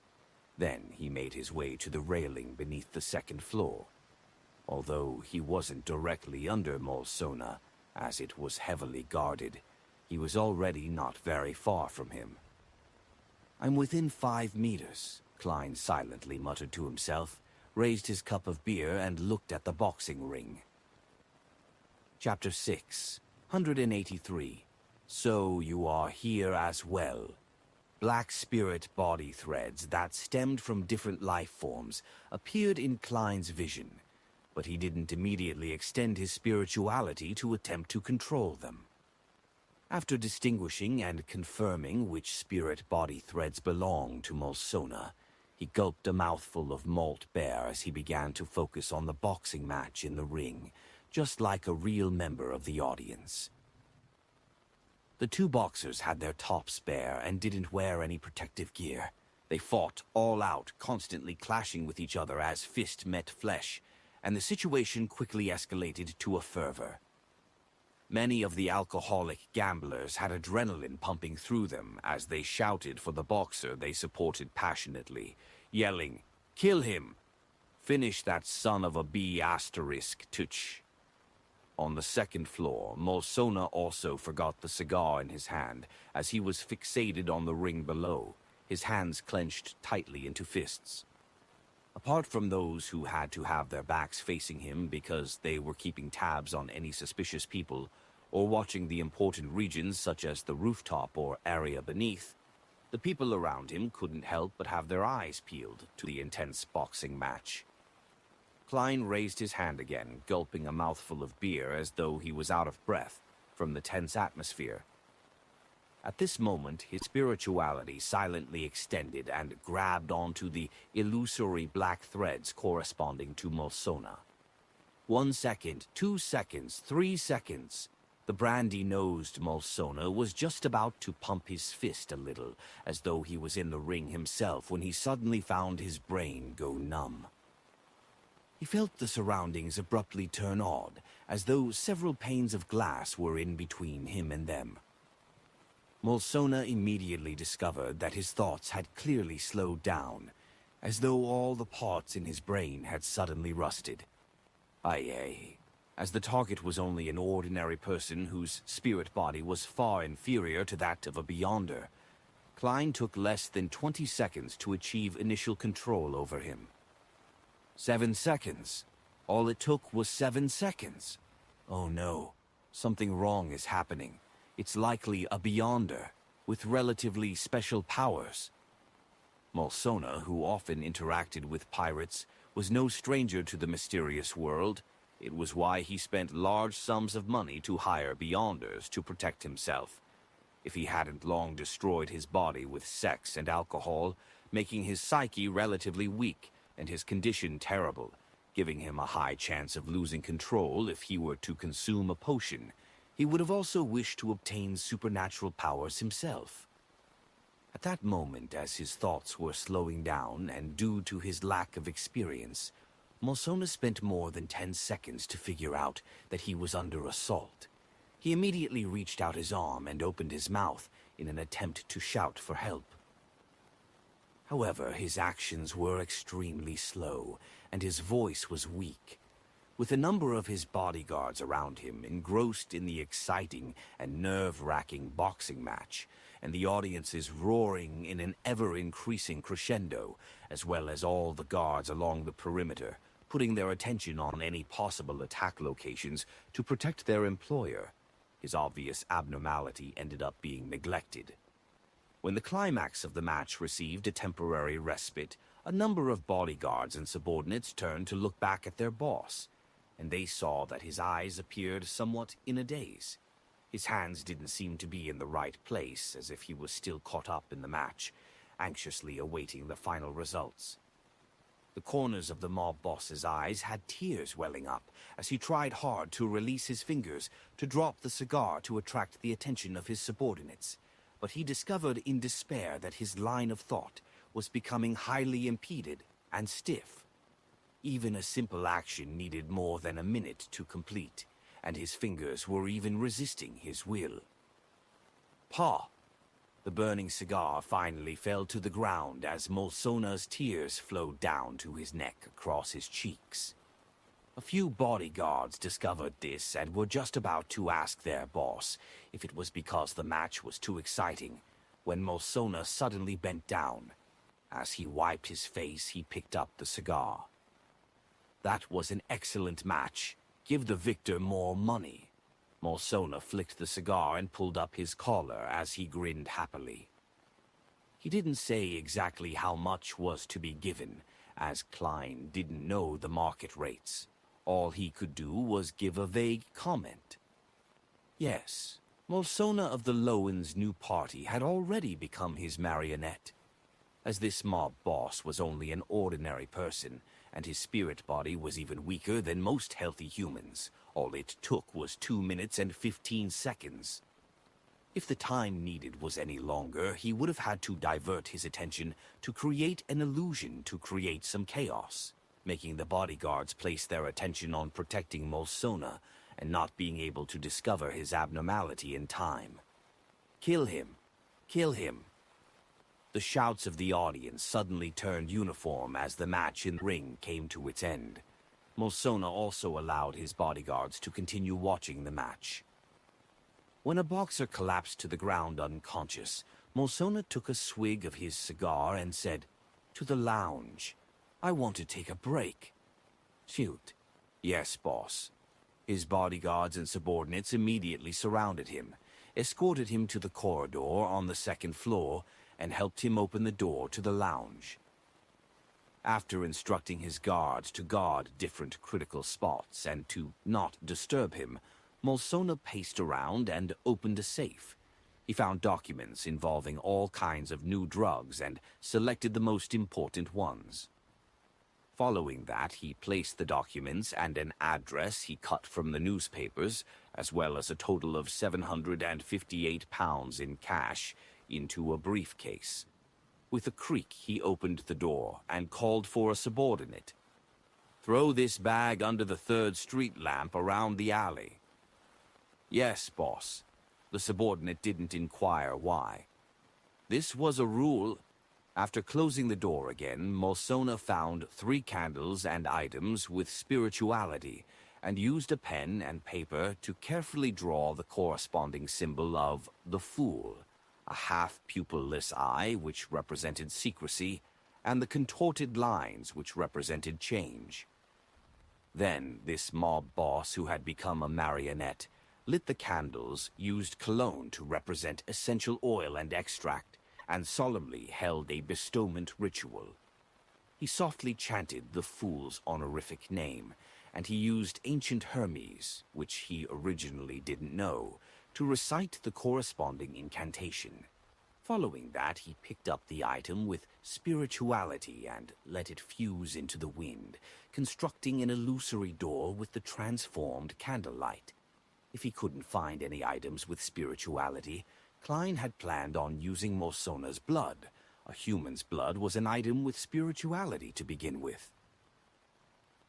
In the washroom on the 1st floor, Klein took this opportunity by taking 4 steps counterclockwise and going above the gray fog.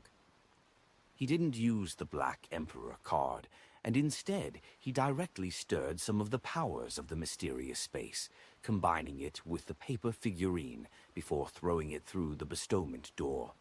The pitch blackness immediately transformed into an angel with 12 pairs of wings.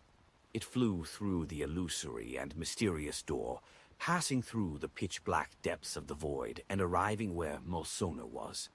This was to disrupt any subsequent investigations via divination, prophecy, or other Beyonder powers.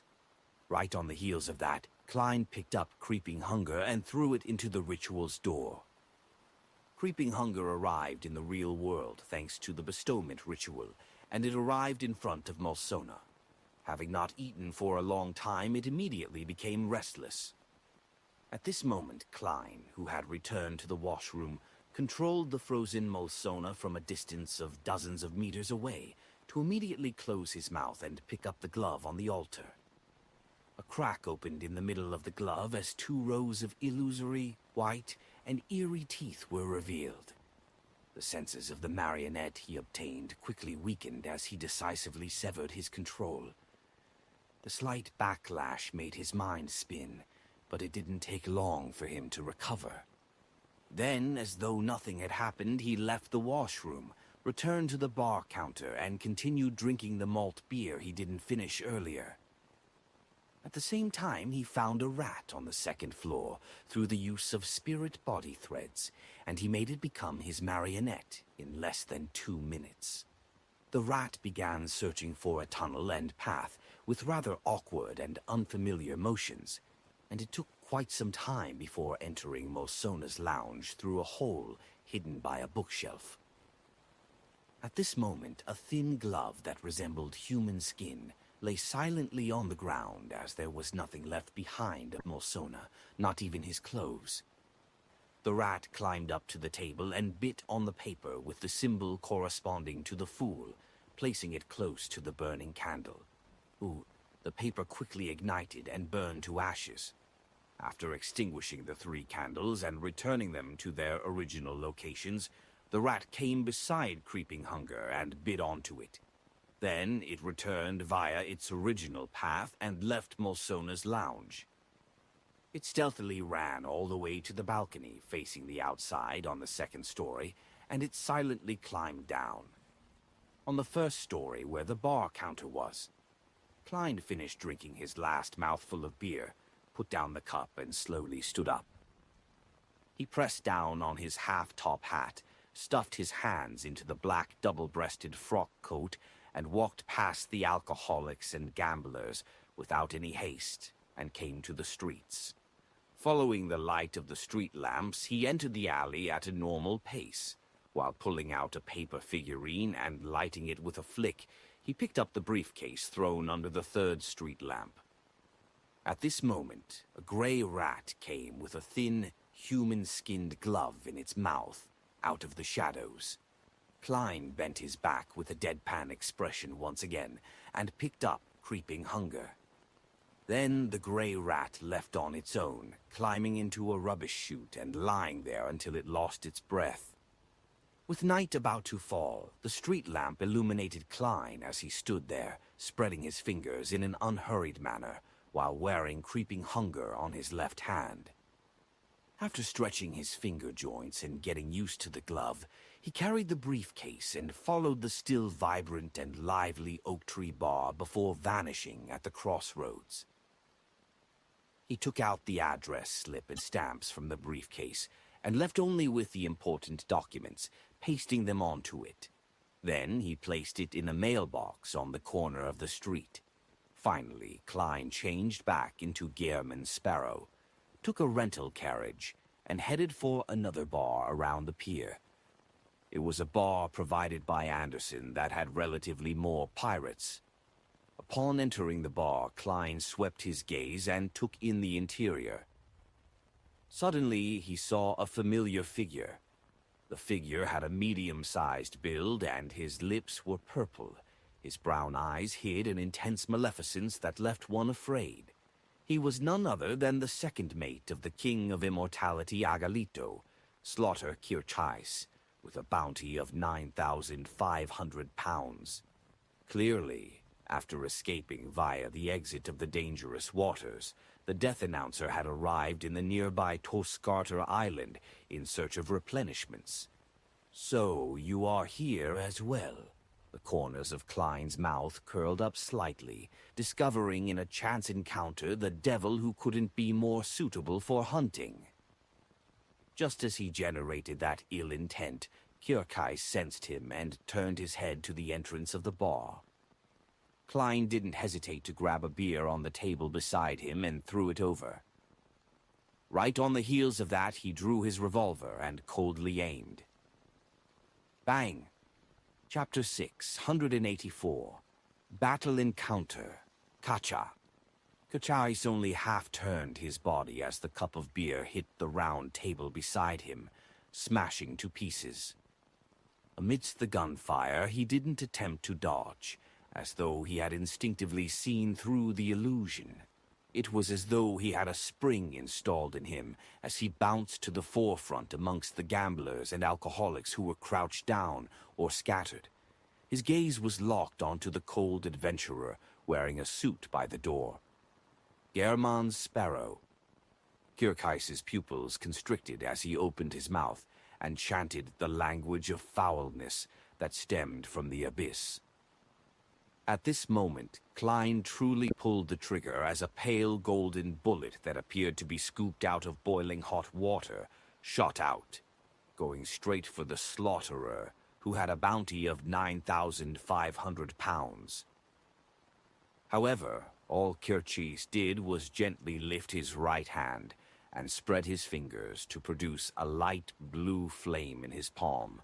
Then he grabbed the bullet in an unimaginable manner. The bullet entered a cage as the light blue flame solidified. Following that, the bullet emitted sunlight, just enough of it to neutralize everything. Two figures stood up beside Kyrchais. One of them was a short-haired woman wielding dual pistols, and the other was a boorish man in boxing gloves. Clearly, Kyrchais didn't come to Tolskarter's pier in search for supplies alone. Or it should be said that he definitely had partners he knew here. 3 Beyonders. Kyrchais might even be a Sequence 5. At that moment, Klein nearly blurted out something along the lines of, "Sorry, my bad." One couldn't make any preparations when attacking a devil, relying on complete chance. Furthermore, there couldn't be any hesitation. Otherwise, the devil would immediately detect the ill intent and danger.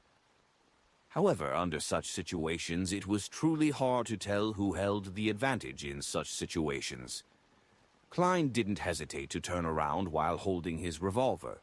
Then he agilely dashed for the staircase leading to the bar's second story, amidst the crowd and above the crouching alcoholics. Just as he dashed in, a light blue fireball smashed into the side of the staircase before instantly exploding. Boom! A tiny part of the bottom of the staircase collapsed as the bar began to tremble. The strong smell of sulfur spread. Kyrchais and his 2 companions didn't delay as they jumped across the first few steps of the staircase in fervent pursuit of German's Sparrow. Tap, tap, tap! Klein ran for the second story, and midway he quickly began his examination of the corresponding spirit body threads. This allowed him to easily find an empty room, without any humans. He turned around, took a step, and was about to enter the door before jumping off the window to escape from the bar. At that moment, Kyrchais and his 2 companions chased up to the second story, and upon seeing this scene, they tacitly split up. The former continued the pursuit while the latter entered the rooms on the same side in a bid to head down to intercept German. And Klein was waiting precisely for this opportunity. He suddenly half-turned his body as his left, black-gloved hand grabbed at the air. The woman with the dual pistols and the man in boxing gloves continued their actions without detecting any abnormalities. They rushed into the other rooms, jumped off the windows, and went far away without returning. Their goal and actions of separate and intercept had allowed Klein to use the Baron of Corruption's distortion to change it to separate and take action alone. This wouldn't last very long, but it was enough time for Klein to fight Kyrchais one-on-one for a brief moment. Boom! Having completed distortion, he fell to the ground, rolling inside the building and avoiding the light blue fireball which Kirchais kept shooting out.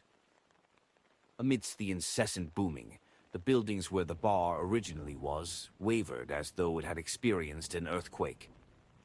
Right on the heels of that, Kirchais rapidly lunged forward, entering the rather vast room.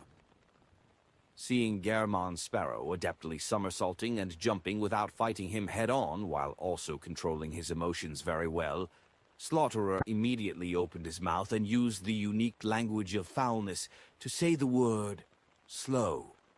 The entire room and all the objects inside seemed to calm down. Klein's somersaulting actions slowed down significantly and weren't as smooth as before.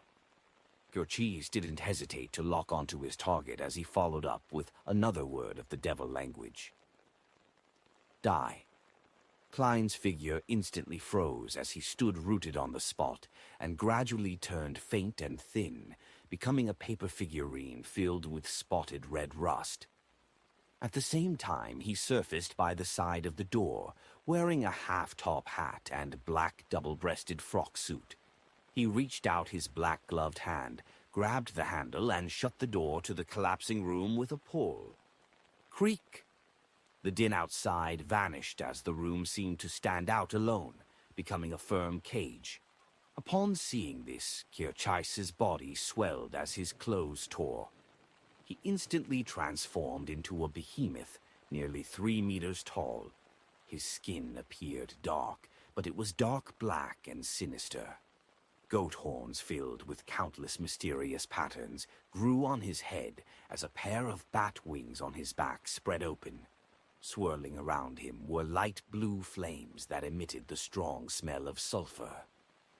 Sue, Sue, Sue. Light blue fireballs shot out in unison, blanketing the region around the door.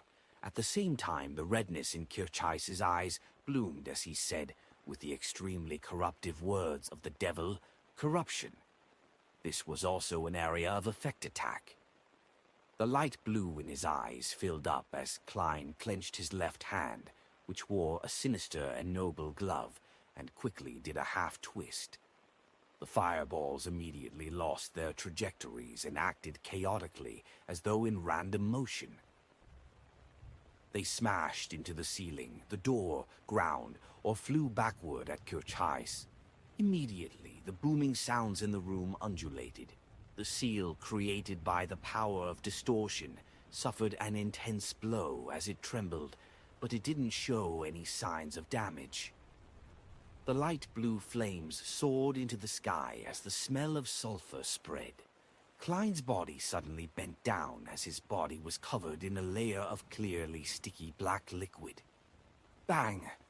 His figure exploded, turning into torn pieces of paper and corrupted black fog. Immediately following that, he surfaced on the other side, his skin a clear dark shade. His clothes were torn from the explosive force and the flames from the abyss. Corruption, which had splash damage, was useful against his paper figurine substitutes to a certain extent, inflicting damage to a certain degree via an unavoidable influence. And the aftermath of the explosion wasn't within Klein's control. Similarly, it dealt damage to him. However, upon their first encounter, Klein had given Kirchais a cup of beer, completing the bribe. Therefore, attacks and control effects directed at him were greatly negated.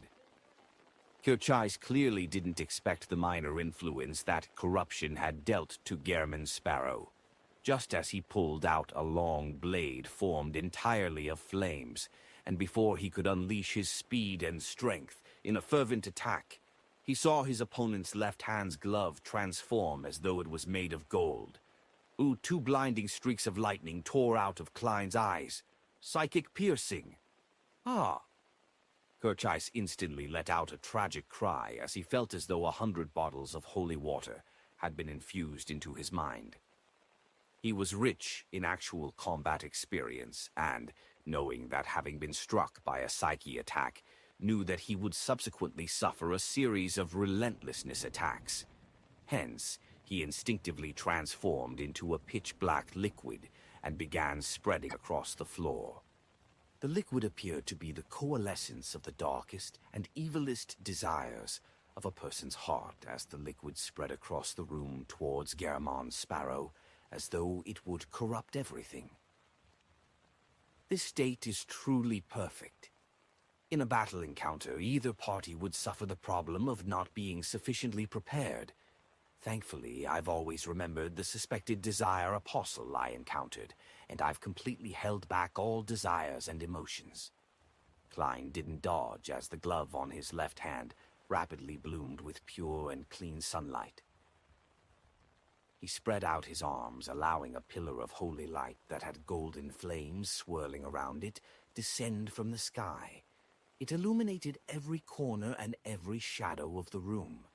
The column of light struck the richest parts of the pitch-black liquid as it radiated outwards in a rippling manner. Amidst the bright and holy light, the pitch-black liquid quickly evaporated and mostly vanished. Kirchais hurriedly materialized his body and reformed near the window. He still maintained his state as a 3-meter-tall devil. He was as calm as always, but he could hardly hold back his intense bloodlust and desire to kill. The present him was already rather weak. He didn't dare to circle around Garamond Sparrow as he waited for him to show any emotion so as to control his desires. He ignited the 2 mysterious goat horns on his head in an attempt to forcefully attack his enemy's psyche, inducing emotions to a certain degree in an unavoidable manner. Once he had any desires or emotions, the situation would be in the Desire Apostle's control. At that moment, Kirchais' head suddenly turned numb, causing him to nearly lose the thoughts he previously had. After both parties entered a range of 5 meters, the reason why Klein remained in a passive state, using paper figurine substitutes and a Baron of Corruption's distortion powers to barely put up a fight and stall for time, was to divert attention in order to control Kirchais' spirit-body threads. With the strength of a Sequence 5's spirit body, it wasn't easy to obtain initial control over Slaughterer to begin with. However, with the cup of beer bribe, it reduced Kirchais' defense and resistance. And after that, this Desire Apostle suffered a psychic piercing and was thoroughly purified once by light of purification. As a result, he had become rather weak. Therefore, even though Klein was using his other powers, he still took 15 seconds to obtain initial control over Kirchais. The intense battle in the room instantly turned quiet. Although Kirchais' thoughts had turned slow, he still had the ability to complete certain actions. He could still forcefully resist the control that stemmed from the depths of his spirit body. The bloodshot colors in his eyes converged as his eyes reflected Garamond Sparrow's figure. The curled goat horns on his head began to burn intensely as hatred, greed, lust, wrath, and other emotions and desires began to spread outwards in a corporeal manner. Klein entered a half-cogitation state as he calmly focused on deepening his control, hoping to quickly make Kirchais lose all means of resistance. Chapter 6, 185, From a Delay to Disconnection. In the room that had been reduced to shambles, Klein, whose top hat had fallen to the side and clothes had become tattered, was about 4 meters away from Kirchais, who was a behemoth with bat wings. The situation was so quiet as though a puppet show was being played. In fact, Klein still had the means to do something else. Back when marionettist Rosago forcefully controlled both him and Sharon, he could resist the Wraith's possession and use flame controlling to summon a flame to destroy the shadow pulled in by Sharon. If he hadn't made a serious mistake by targeting the Sequence 5 Wraith, Rosago could have diverted his attention to killing Klein, snuffing out any chance of him using the language of foulness charm. Now, although Klein was definitely inferior to him, there was also only one enemy. Of course, there wasn't really much he could do. Under the premise of not losing control over Kirchais, he could move, But he couldn't do it too hastily or quickly. He could use Beyonder powers, which didn't expend too much of his spirituality. But he couldn't divert his attention to power the mystical items he carried, or use actions that required too much movement, like drawing a gun. And when a target was controlled to a certain extent, several attacks could nudge or stimulate the target, allowing them to resist the control of their spirit body threads to a greater extent and even show signs of escaping from his control. Therefore, Klein had to wait. At that moment, his heart rate suddenly sped up as an uncontrollable sense of horror and anxiety surfaced in his mind. He couldn't help but suspect that Kirchheiss's companions who had their intentions affected by distortion were about to return. No good. My emotions have been stirred. Klein was first taken aback as he tried to use cogitation to forcefully calm his agitated heart. He has emotional stirrings, a chance. Kirchheiss was delighted as a slow thought flashed through his mind. Then, using his Beyonder powers, he attempted to magnify Gehrman Sparrow's horror and anxiety, planting an emotional seed in him. As long as he succeeded, all he needed was to completely trigger it, maiming his opponent, making him unable to influence him further. No, how can it be ineffective? His emotional stirrings have disappeared. Kirchheiss' bloodshot eyes constricted slowly as it was gradually filled with shock, alarm, and anger.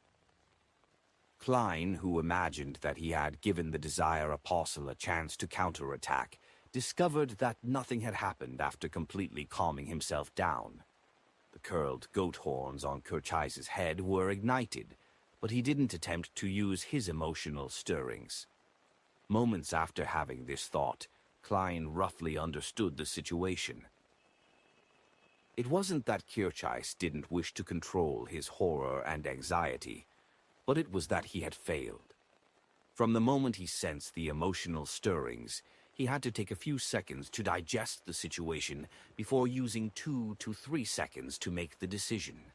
Finally, he spent even more time to organize his thoughts before channeling the corresponding Beyonder powers. All of that took him at least 10 seconds to complete. Klein only took a total of 3 to 4 seconds to calm his mind after detecting the problem. Therefore, Kirchheiss's Beyonder powers naturally failed to be effective against an enemy who was in normal condition. To put it simply, the delay was too long. Under such situations, don't try to fiddle around with highly intricate matters, Klein lampooned before suppressing his sense of schadenfreude. After another 10 seconds, Kirchheiss finally understood the source of the problem. He no longer considered targeting desires and emotions, and instead, while flapping the bat wings on his back with great difficulty, he relied on a devil's powerful body and spirit body to resist the control stemming from the spirit body threads. He tried to make the swirling light blue flames slowly coagulate into a fireball. Klein could almost foresee fireballs bombard him. Hence, he didn't hesitate to split off some of his spirituality, snapping his fingers using his right thumb and middle finger. Pa! The light blue flames suddenly soared before they truly took form and collapsed completely. They were like fireworks blooming behind Kirchheiss. Magician's flame. Controlling. Kirchheiss continued struggling, but his actions became even slower as he resembled a rusting puppet. As for Klein, he casually moved his feet to dodge the devil language Kirchheiss had launched with all his strength.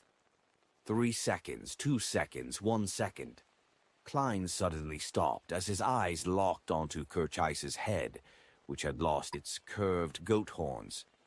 At that moment, he still needed 2.5 minutes from controlling this Desire Apostle to turn him into his marionette. But Klein didn't have such plans. He never had such plans in the first place. It took too much time allowing Kirchheiss's companions to rush back in time. Klein only had one ultimate goal. It was to control Kirchais to a certain extent, so that attacks within a certain limit wouldn't help him escape his predicament. The bloodshot eyes, grimacing expression, and sharp teeth with drooling saliva reflected in Klein's eyes. He opened his mouth and said a word. Bang. Air bullet, an air bullet of a sequence 5. This was already comparable to a bullet shot from a steam rifle. Bang. The air bullet accurately hit Kirchais' forehead, causing him to throw up his head, yanking the spirit-body threads. In between his brows, a bloody hole that wasn't too deep had appeared. It wasn't a mortal blow. To a devil, a desire apostle, their bodies seemed to be cloaked with thick and hard armor. Their blood and flesh had extreme elasticity and defensive strength. Bam, bam, bam. Klein kept creating air bullets while making gunshot sounds, striking Kirchais' forehead again and again, slowly leaving it a contiguous mess. At the same time, he stably controlled the spirit-body threads to prevent him from using the feedback to weaken his influence. Kirchais let out an angry, stuttering roar as he tried moving forward in a bid to counterattack, but Klein was a lot more agile than him. And his plans to liquefy undoubtedly failed because of the control of the spirit-body threads. Bang! Another air bullet struck Kirchais, completely shattering his forehead, penetrating his brain. Bang, bang, bang. The subsequent bullets flew in, one bullet after another. Bang! Kirchais' skull was finally sent flying as black crevices filled his brain. At that moment, it was a complete mess. The aura of this slaughterer worth 9,500 pounds quickly dissipated, but he didn't close his eyes as he had already lost them. Bit by bit, he collapsed to the ground slowly as Klein walked over and extended his left hand. Two blood-red eyes split open in the middle of the glove. A cold and eerie wind appeared as Slaughterer Kirchais' spirit body, as well as his black fog-like Beyonder characteristic, shot towards creeping hunger amidst screams before fixing itself to a blank finger. Soon, the glove turned black once again, but this time it was profound and pure, resembling countless squirming dots of the same color formed one layer after another. Klein sensed the changes for 2 seconds before walking towards the shattered window, feeling somewhat disappointed and also somewhat delighted. When grazing Kirchais, he had actually considered which Beyonder powers he wished to receive and which he didn't wish to receive. The one he didn't wish for was the danger premonition of a devil, as this needed to have creeping hunger constantly activated, while maintaining Kirchais' soul, and this meant that he needed to feed the glove every day, which spelled an extreme inconvenience for himself.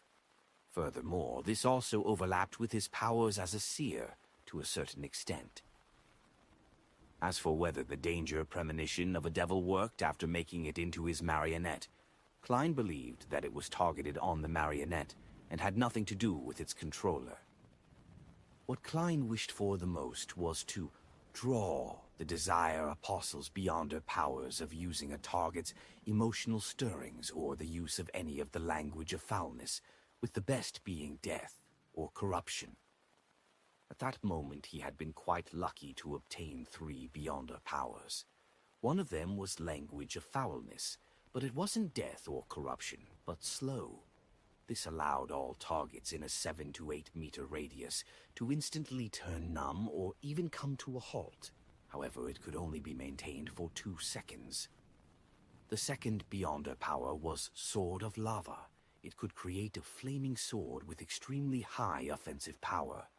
One strike could directly cleave through a thick stone column, leaving the sliced-off end to appear to be melted off. This was the option Kirchais had used when he attacked maniacally. The third was Sulfur Fireball. Not only could it create an explosion of considerable might, but it could also poison people and objects which had been stained by the flames. If matched with the Devil Form's powers, 10 to 20 fireballs could be launched at the same instance. Out of that form, it maxed out at 3. That's not bad. The damage delivered by Sword of Lava to non-undead or non-corrupt creatures is clearly higher than the Priest of Light's Light of Holiness.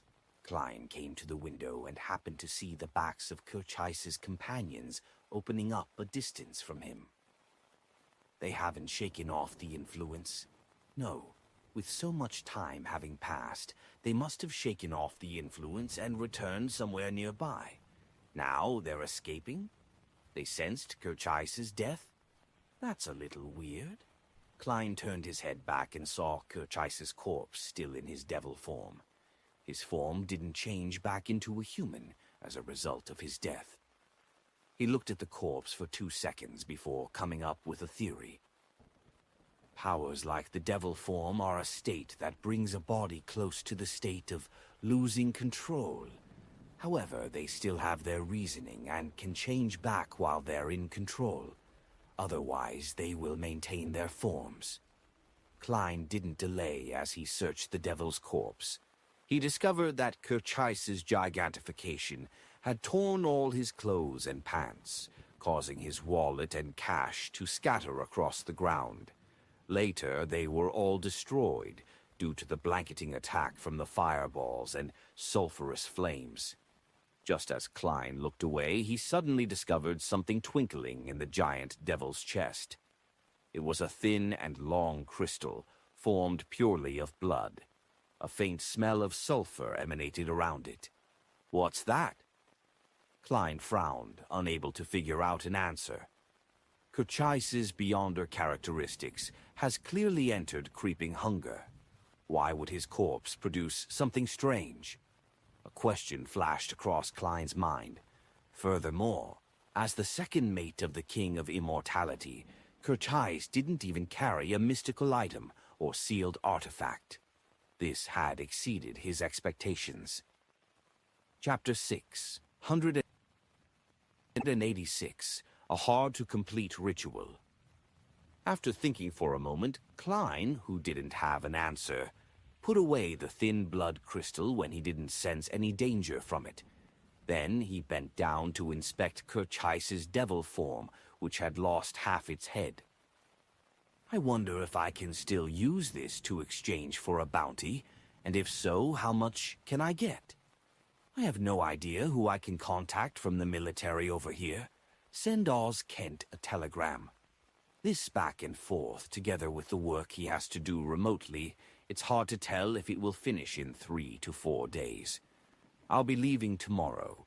Also, I can't forget the middleman's cut.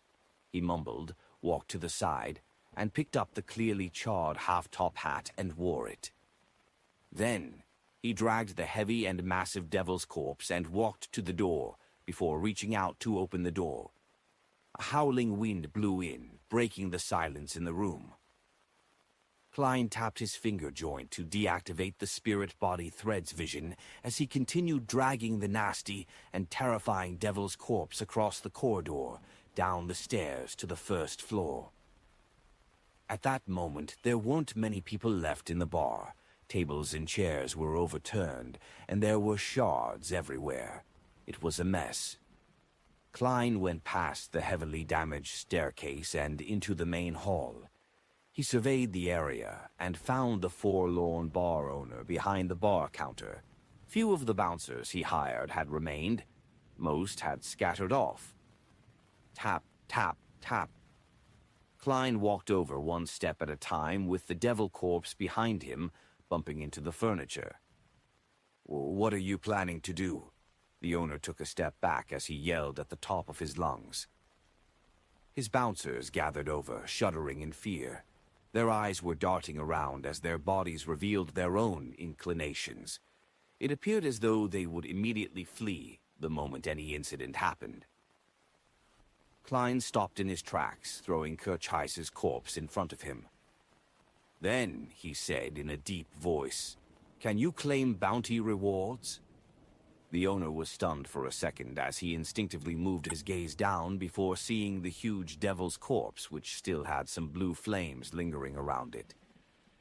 He and his bouncers drew a cold gasp at the same time, many of them feeling surreal. This was a real devil. Apart from its lack of curled goat horns, it looked identical to the devils described in the church's Bibles or mythical stories. To ordinary people living in the pirates' playground, it wasn't rare to witness supernatural powers. Here, their horizons were clearly broader than the colonies of Oravi and the civilians of the kingdom's native soil. However, as the owner and bouncers of a bar, they had never seen real devils before. They even suspected that it was an attempt by the church to tarnish unofficial Beyonders. The owner retracted his gaze with great difficulty as he looked at the stoic adventurer in tattered clothes. "I can. They should have the means to determine that this is Kirkis. It's Kirkis, right?" Klein silently heaved a sigh of relief and silently nodded. The owner hesitated for 2 seconds and forced a fearful smile. "However, it's impossible to get everything. As you know, there will be some money spent during the process. The fees cost about 30%, otherwise you'll have to wait quite a while. After all, £9,500 isn't a small sum. For Tosgarter's Pier, it will take at least a week. It's because there are pirates frequenting this area, and there are often adventurers here to claim bounties. Therefore, it constantly has quite a bit of cash reserves. If you were in Oravi Island or anywhere else, it might take 2 weeks or even a month. £9,500 really wasn't a small sum. Klein clearly remembered that back in Tingan City, the Nighthawks team's monthly budget was only about £1,000. The budget was even split between the church and the police department. As he thought for a moment and asked the bar's boss, "Do you know me?" "Yes," the owner hurriedly nodded. Klein swept his gaze across everyone and continued asking, "Can you figure out where I'm living?" Yes, the owner didn't dare to lie. Klein tersely responded before using a flat and direct tone. "Hunto, send £6,000 to me before noon tomorrow." £6,000. That's less than 70%. That's about £600 short. The owner was taken aback, never expecting the crazy adventurer to take the initiative to lower the price. "Can you do it?" Klein asked again. The additional £650 was his compensation for the bar. After all, he had left the bar in a mess. However, this wasn't something the crazy adventurer would say himself. He believed that the bar's owner wasn't a philanthropist. There was no way he would hand over the excess to others. The owner considered it seriously before replying, "Yes." Even though the official process wouldn't be that fast, there was nothing he needed to worry about. This was because he planned on borrowing some of the money and using his savings to pay the bounty reward which Gehrman Sparrow wanted. To be able to earn several £100 at once wasn't something he would miss out on. Klein nodded and didn't speak another word. He turned around and walked to the bar's entrance. When he came near, he took out a few yellow pennies and threw them onto a tiny round table that still stood standing. After some clinking sounds, the pennies spun to a stop. They numbered 8 pence. While doing this action, the black-suited Klein didn't stop walking. His figure soon disappeared from the entrance. "Oh, what's the meaning of that?" the owner said with a surprised and blank look. "Oh!" Most of the bouncers shook their heads with the same expression, indicating that they didn't know Gehrman Sparrow's motive. Only a bouncer who had been standing guard by the door thought with a frown. Then he said uncertainty. "When he first entered, he took someone's cup of beer and threw it at Kirchis. This is the compensation for that cup of beer, as well as the cup?" The bar fell into silence once again. Although the owner and bouncers couldn't accept such an explanation, They had the baffling feeling that this matched the style of the crazy adventurer, German Sparrow. Another set of clothes ruined. That's nearly £9. Thankfully, I made quite a lot this time. Yes, I'll have to make another set tomorrow. After turning into another street, Klein stopped and observed himself. He wasn't in a rush to return to the hotel he stayed at. He first followed the information provided by the head honcho of the Lowen's new party, Molsona, and found a policeman who was controlled by drugs. The man helped the gangs commit several sordid deeds to the point of creating a scheme to kill a witness. He channeled his spirit to confirm his crimes before allowing creeping hunger to enjoy a true feast for the day. After doing that, Klein returned to his hotel via a carriage and entered his room. After setting up the altar, he used a ritual to send creeping hunger and the thin blood crystal above the gray fog. Sitting at the end of the long bronze table, Klein didn't hesitate to pick up the glove and release the soul of the Priest of Light. This sequence, 5 Powerhouse had a thin face and an elegant bearing. He was an amiable elder, and he wore a simple white clergyman's robe. He bowed to express his gratitude to the mysterious existence who was concealed by the gray fog. Klein gently nodded as a response. Then he conjured pen and paper and wrote down the divination statement. The potion formulas for the sequences above the sun, pathway sequence 7. Leaning back into his seat, he began using dream divination to communicate with the spirit. The grayish world quickly changed. He saw the Priest of Light roll open a piece of brownish goatskin in a room filled with sunlight. On it was a formula written in ancient face sack. Sequence 6 Notary. Main ingredients: 1 set of crystallized roots of the Tree of Elders, 5 feathers of a spirit-packed bird. Supplementary ingredients: 100 milliliters of radiant spirit.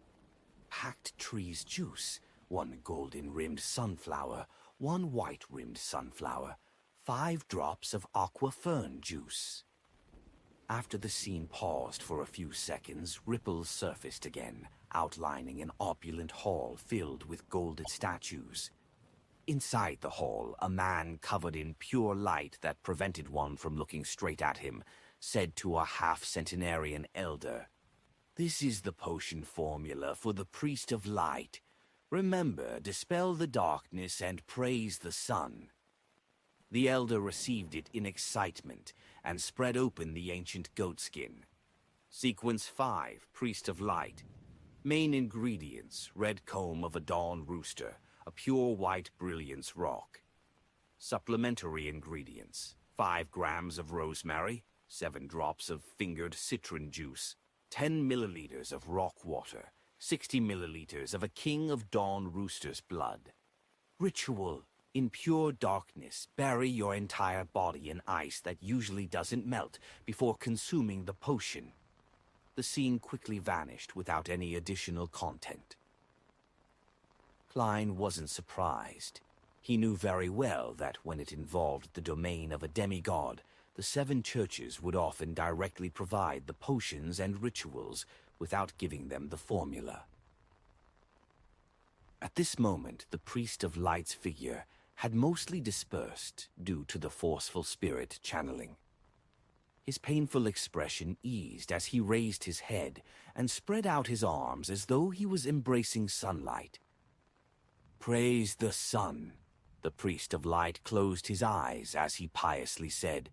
Those were his last words as his spirit body rapidly disintegrated and plummeted into the gray fog before completely disappearing. A pious believer, Klein sighed in comment. Following that, he recalled what he had seen in the dream and recorded the formula. The main ingredient of a notary is the root crystal of the Tree of Elders. I remember that Miss Justice's psychiatrist potion requires the fruit of the Tree of Elders. From the looks of it, the spectator and sun pathways might be interchangeable at high sequences. The difficulty of the Priest of Light's ritual for most people is to find ice that usually doesn't melt, but it's different for Little Sun. To bury a living person in pure darkness in the forsaken land of the gods might lead to one's disappearance. A method to avoid this has to be figured out. Dispel the darkness and praise the sun is the acting method. Klein considered for a moment before picking up the blood crystal produced by Kirchai's body. After a few seconds of consideration, he wrote down the corresponding divination statement in a serious manner. Its origins. Holding up the item and the piece of paper, Klein chanted softly once more and entered a dream.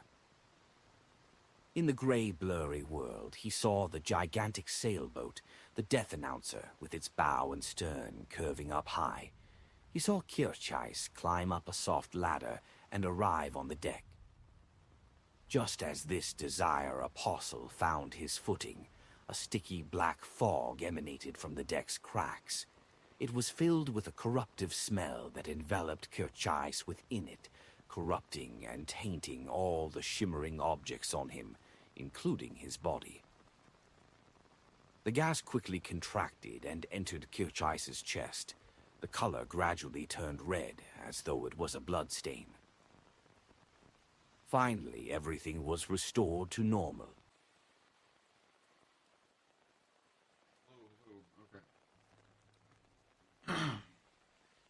Okay, so it sounds like there was some sort of noise gate on this mic last time. Very sorry for that. I gotta speak a little louder, I guess. Welcome back to this video. Just these amazing audiobooks we get to share together. Sorry, again, I've been kind of sick. I use live streaming so I don't have to actually store things on my computer. And I have to end it every 12 hours on the dot because I'm not monetized. And if I'm not monetized, they don't let you go past 12 hours. It went 12:16 last time. Very sorry about that. I'm going to go ahead and start at chapter 687, which, if you guys are tracking with the last one, it's about like 11 hours, 55 minutes of the last episode 16, I think it is, of these. So yeah, chapter 687 is where we're starting here today. Very sorry if you watched all the way through that and you have to kind of go back. But yeah, thank you guys for being here and enjoying this. Really sorry this is happening. I'll be more on it next time. Yeah, thank you. If you haven't subscribed already, please do. And yeah, just enjoy.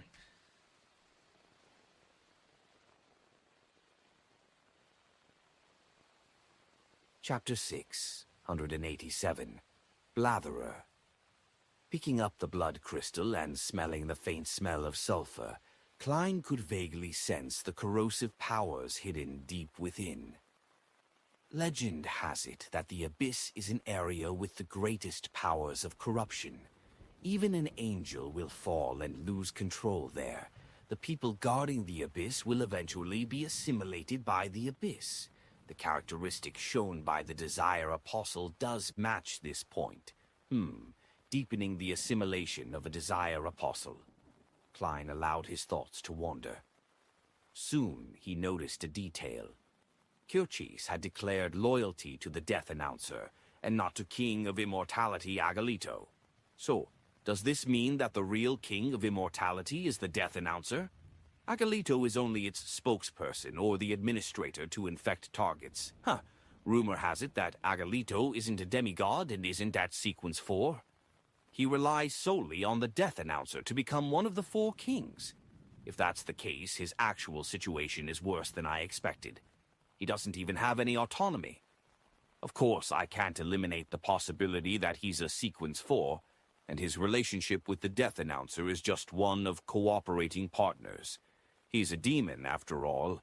He's crafty and enjoys misleading people. Klein contemplated for a few seconds before attempting another divination to see if he could obtain any revelation for the blood crystal's usage. He wasn't afraid that it would incur huge trouble for him, or it could be said that he was already prepared to receive any. Even if it was connected to the Devil King in the Abyss, it would at most be equivalent to the backlash from the True Creator or Eternal Blazing Sun. Klein believed that the gray fog had the means to defend against and suppress it. This is the first time. I won't have my location locked on, so it's not a big problem. Besides, I already divined its origins, and there wasn't any danger. Therefore, the Death Announcer definitely isn't a Sequence Zero Devil. Eh? Isn't that obvious? If it's really a Sequence Zero Devil or a sealed artifact at the level of King of Angels, Amon, then there's no need to avoid the joint forces of me, Queen Mystic, Admiral of Stars, and Anderson. Klein realized that he had been frightening himself. He began to seriously begin the dream divination.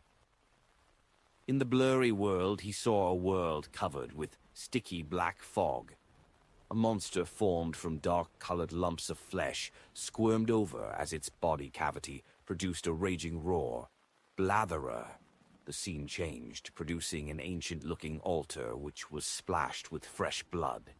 Engraved on of it were words and symbols filled with a corruptive feeling. It was as though they were shouting something. The hazy world shattered as Klein slowly opened his eyes and sat straight. He tapped his finger on the edge of the long bronze table and muttered to himself, "Blatherer refers to the state before the Death Announcer became a sealed artifact, a Blatherer from the abyss. Or was it a gigantic monster formed from dark-colored lumps of flesh that became a sealed artifact after being killed by a Blatherer? Regardless, the final confirmation is that there's one ship involved. Otherwise, it wouldn't have solidified into its present state." From the laughter of the person on the brink of losing control, it's very likely that the Death Announcer corresponds to Blatherer. A preliminary prediction is that it isn't a Grade Zero sealed artifact. Otherwise, King of Immortality would be the best of the four kings. It's probably a Sequence 3. Furthermore, Agalito clearly doesn't match well with it. The level of power shown isn't that high. It's at most Sequence 4. That corruptive altar that gave off a feeling as though it was shouting suggests that the blood crystal is able to summon a high-level devil? For example, the Blatherer? Having no idea how to summon a high-level devil, nor having any plans on doing so, Klein casually threw the thin blood crystal along with the Beyonder characteristic, the glowing crystal left behind by the Priest of Light, into the junk pile. Then he perfunctorily named the former, Aura of Blatherer. After doing this, Klein cautiously attempted another divination. It was to confirm if he would encounter any danger that night, danger that came from King of Immortality Agalito. In fact, he already had a prediction for the divination's outcome. King of Immortality Agalito wouldn't touch ground on the island. Firstly, it was because Toscata had a hidden demigod. Ordinary Beyonders might not know, but the four kings would have some level of understanding, and it was unlikely Agalito would wish to have any head-on conflict with other demigods. Forcefully entering the territory of another person wasn't his style. Secondly, Klein's previous theory had produced a conclusion. Agalito didn't dare to leave the Death Announcer, and the Death Announcer had no way of going ashore. Indeed. Klein received the revelation that it would be very safe that night. This meant that he didn't need to change his appearance and move to another hotel. Around 9 in the morning of the next day, Klein saw Anderson Hood appear the moment he walked into the restaurant on the first floor and found a seat. Anderson immediately sat opposite him. This strongest hunter used his fingers to comb his short blonde hair, making it part 70-30. As he looked at Gehrman Sparrow, he tisked with a laugh. "Impressive, you managed to hunt Kirchheis even when fighting 1-on-3. The way you dragged the devil's corpse downstairs has already spread throughout Toscata Pier. Heh, it's said that every pirate with a bounty on their head has decided to distance themselves from your sights. They will not appear anywhere within a 5-kilometer radius from you."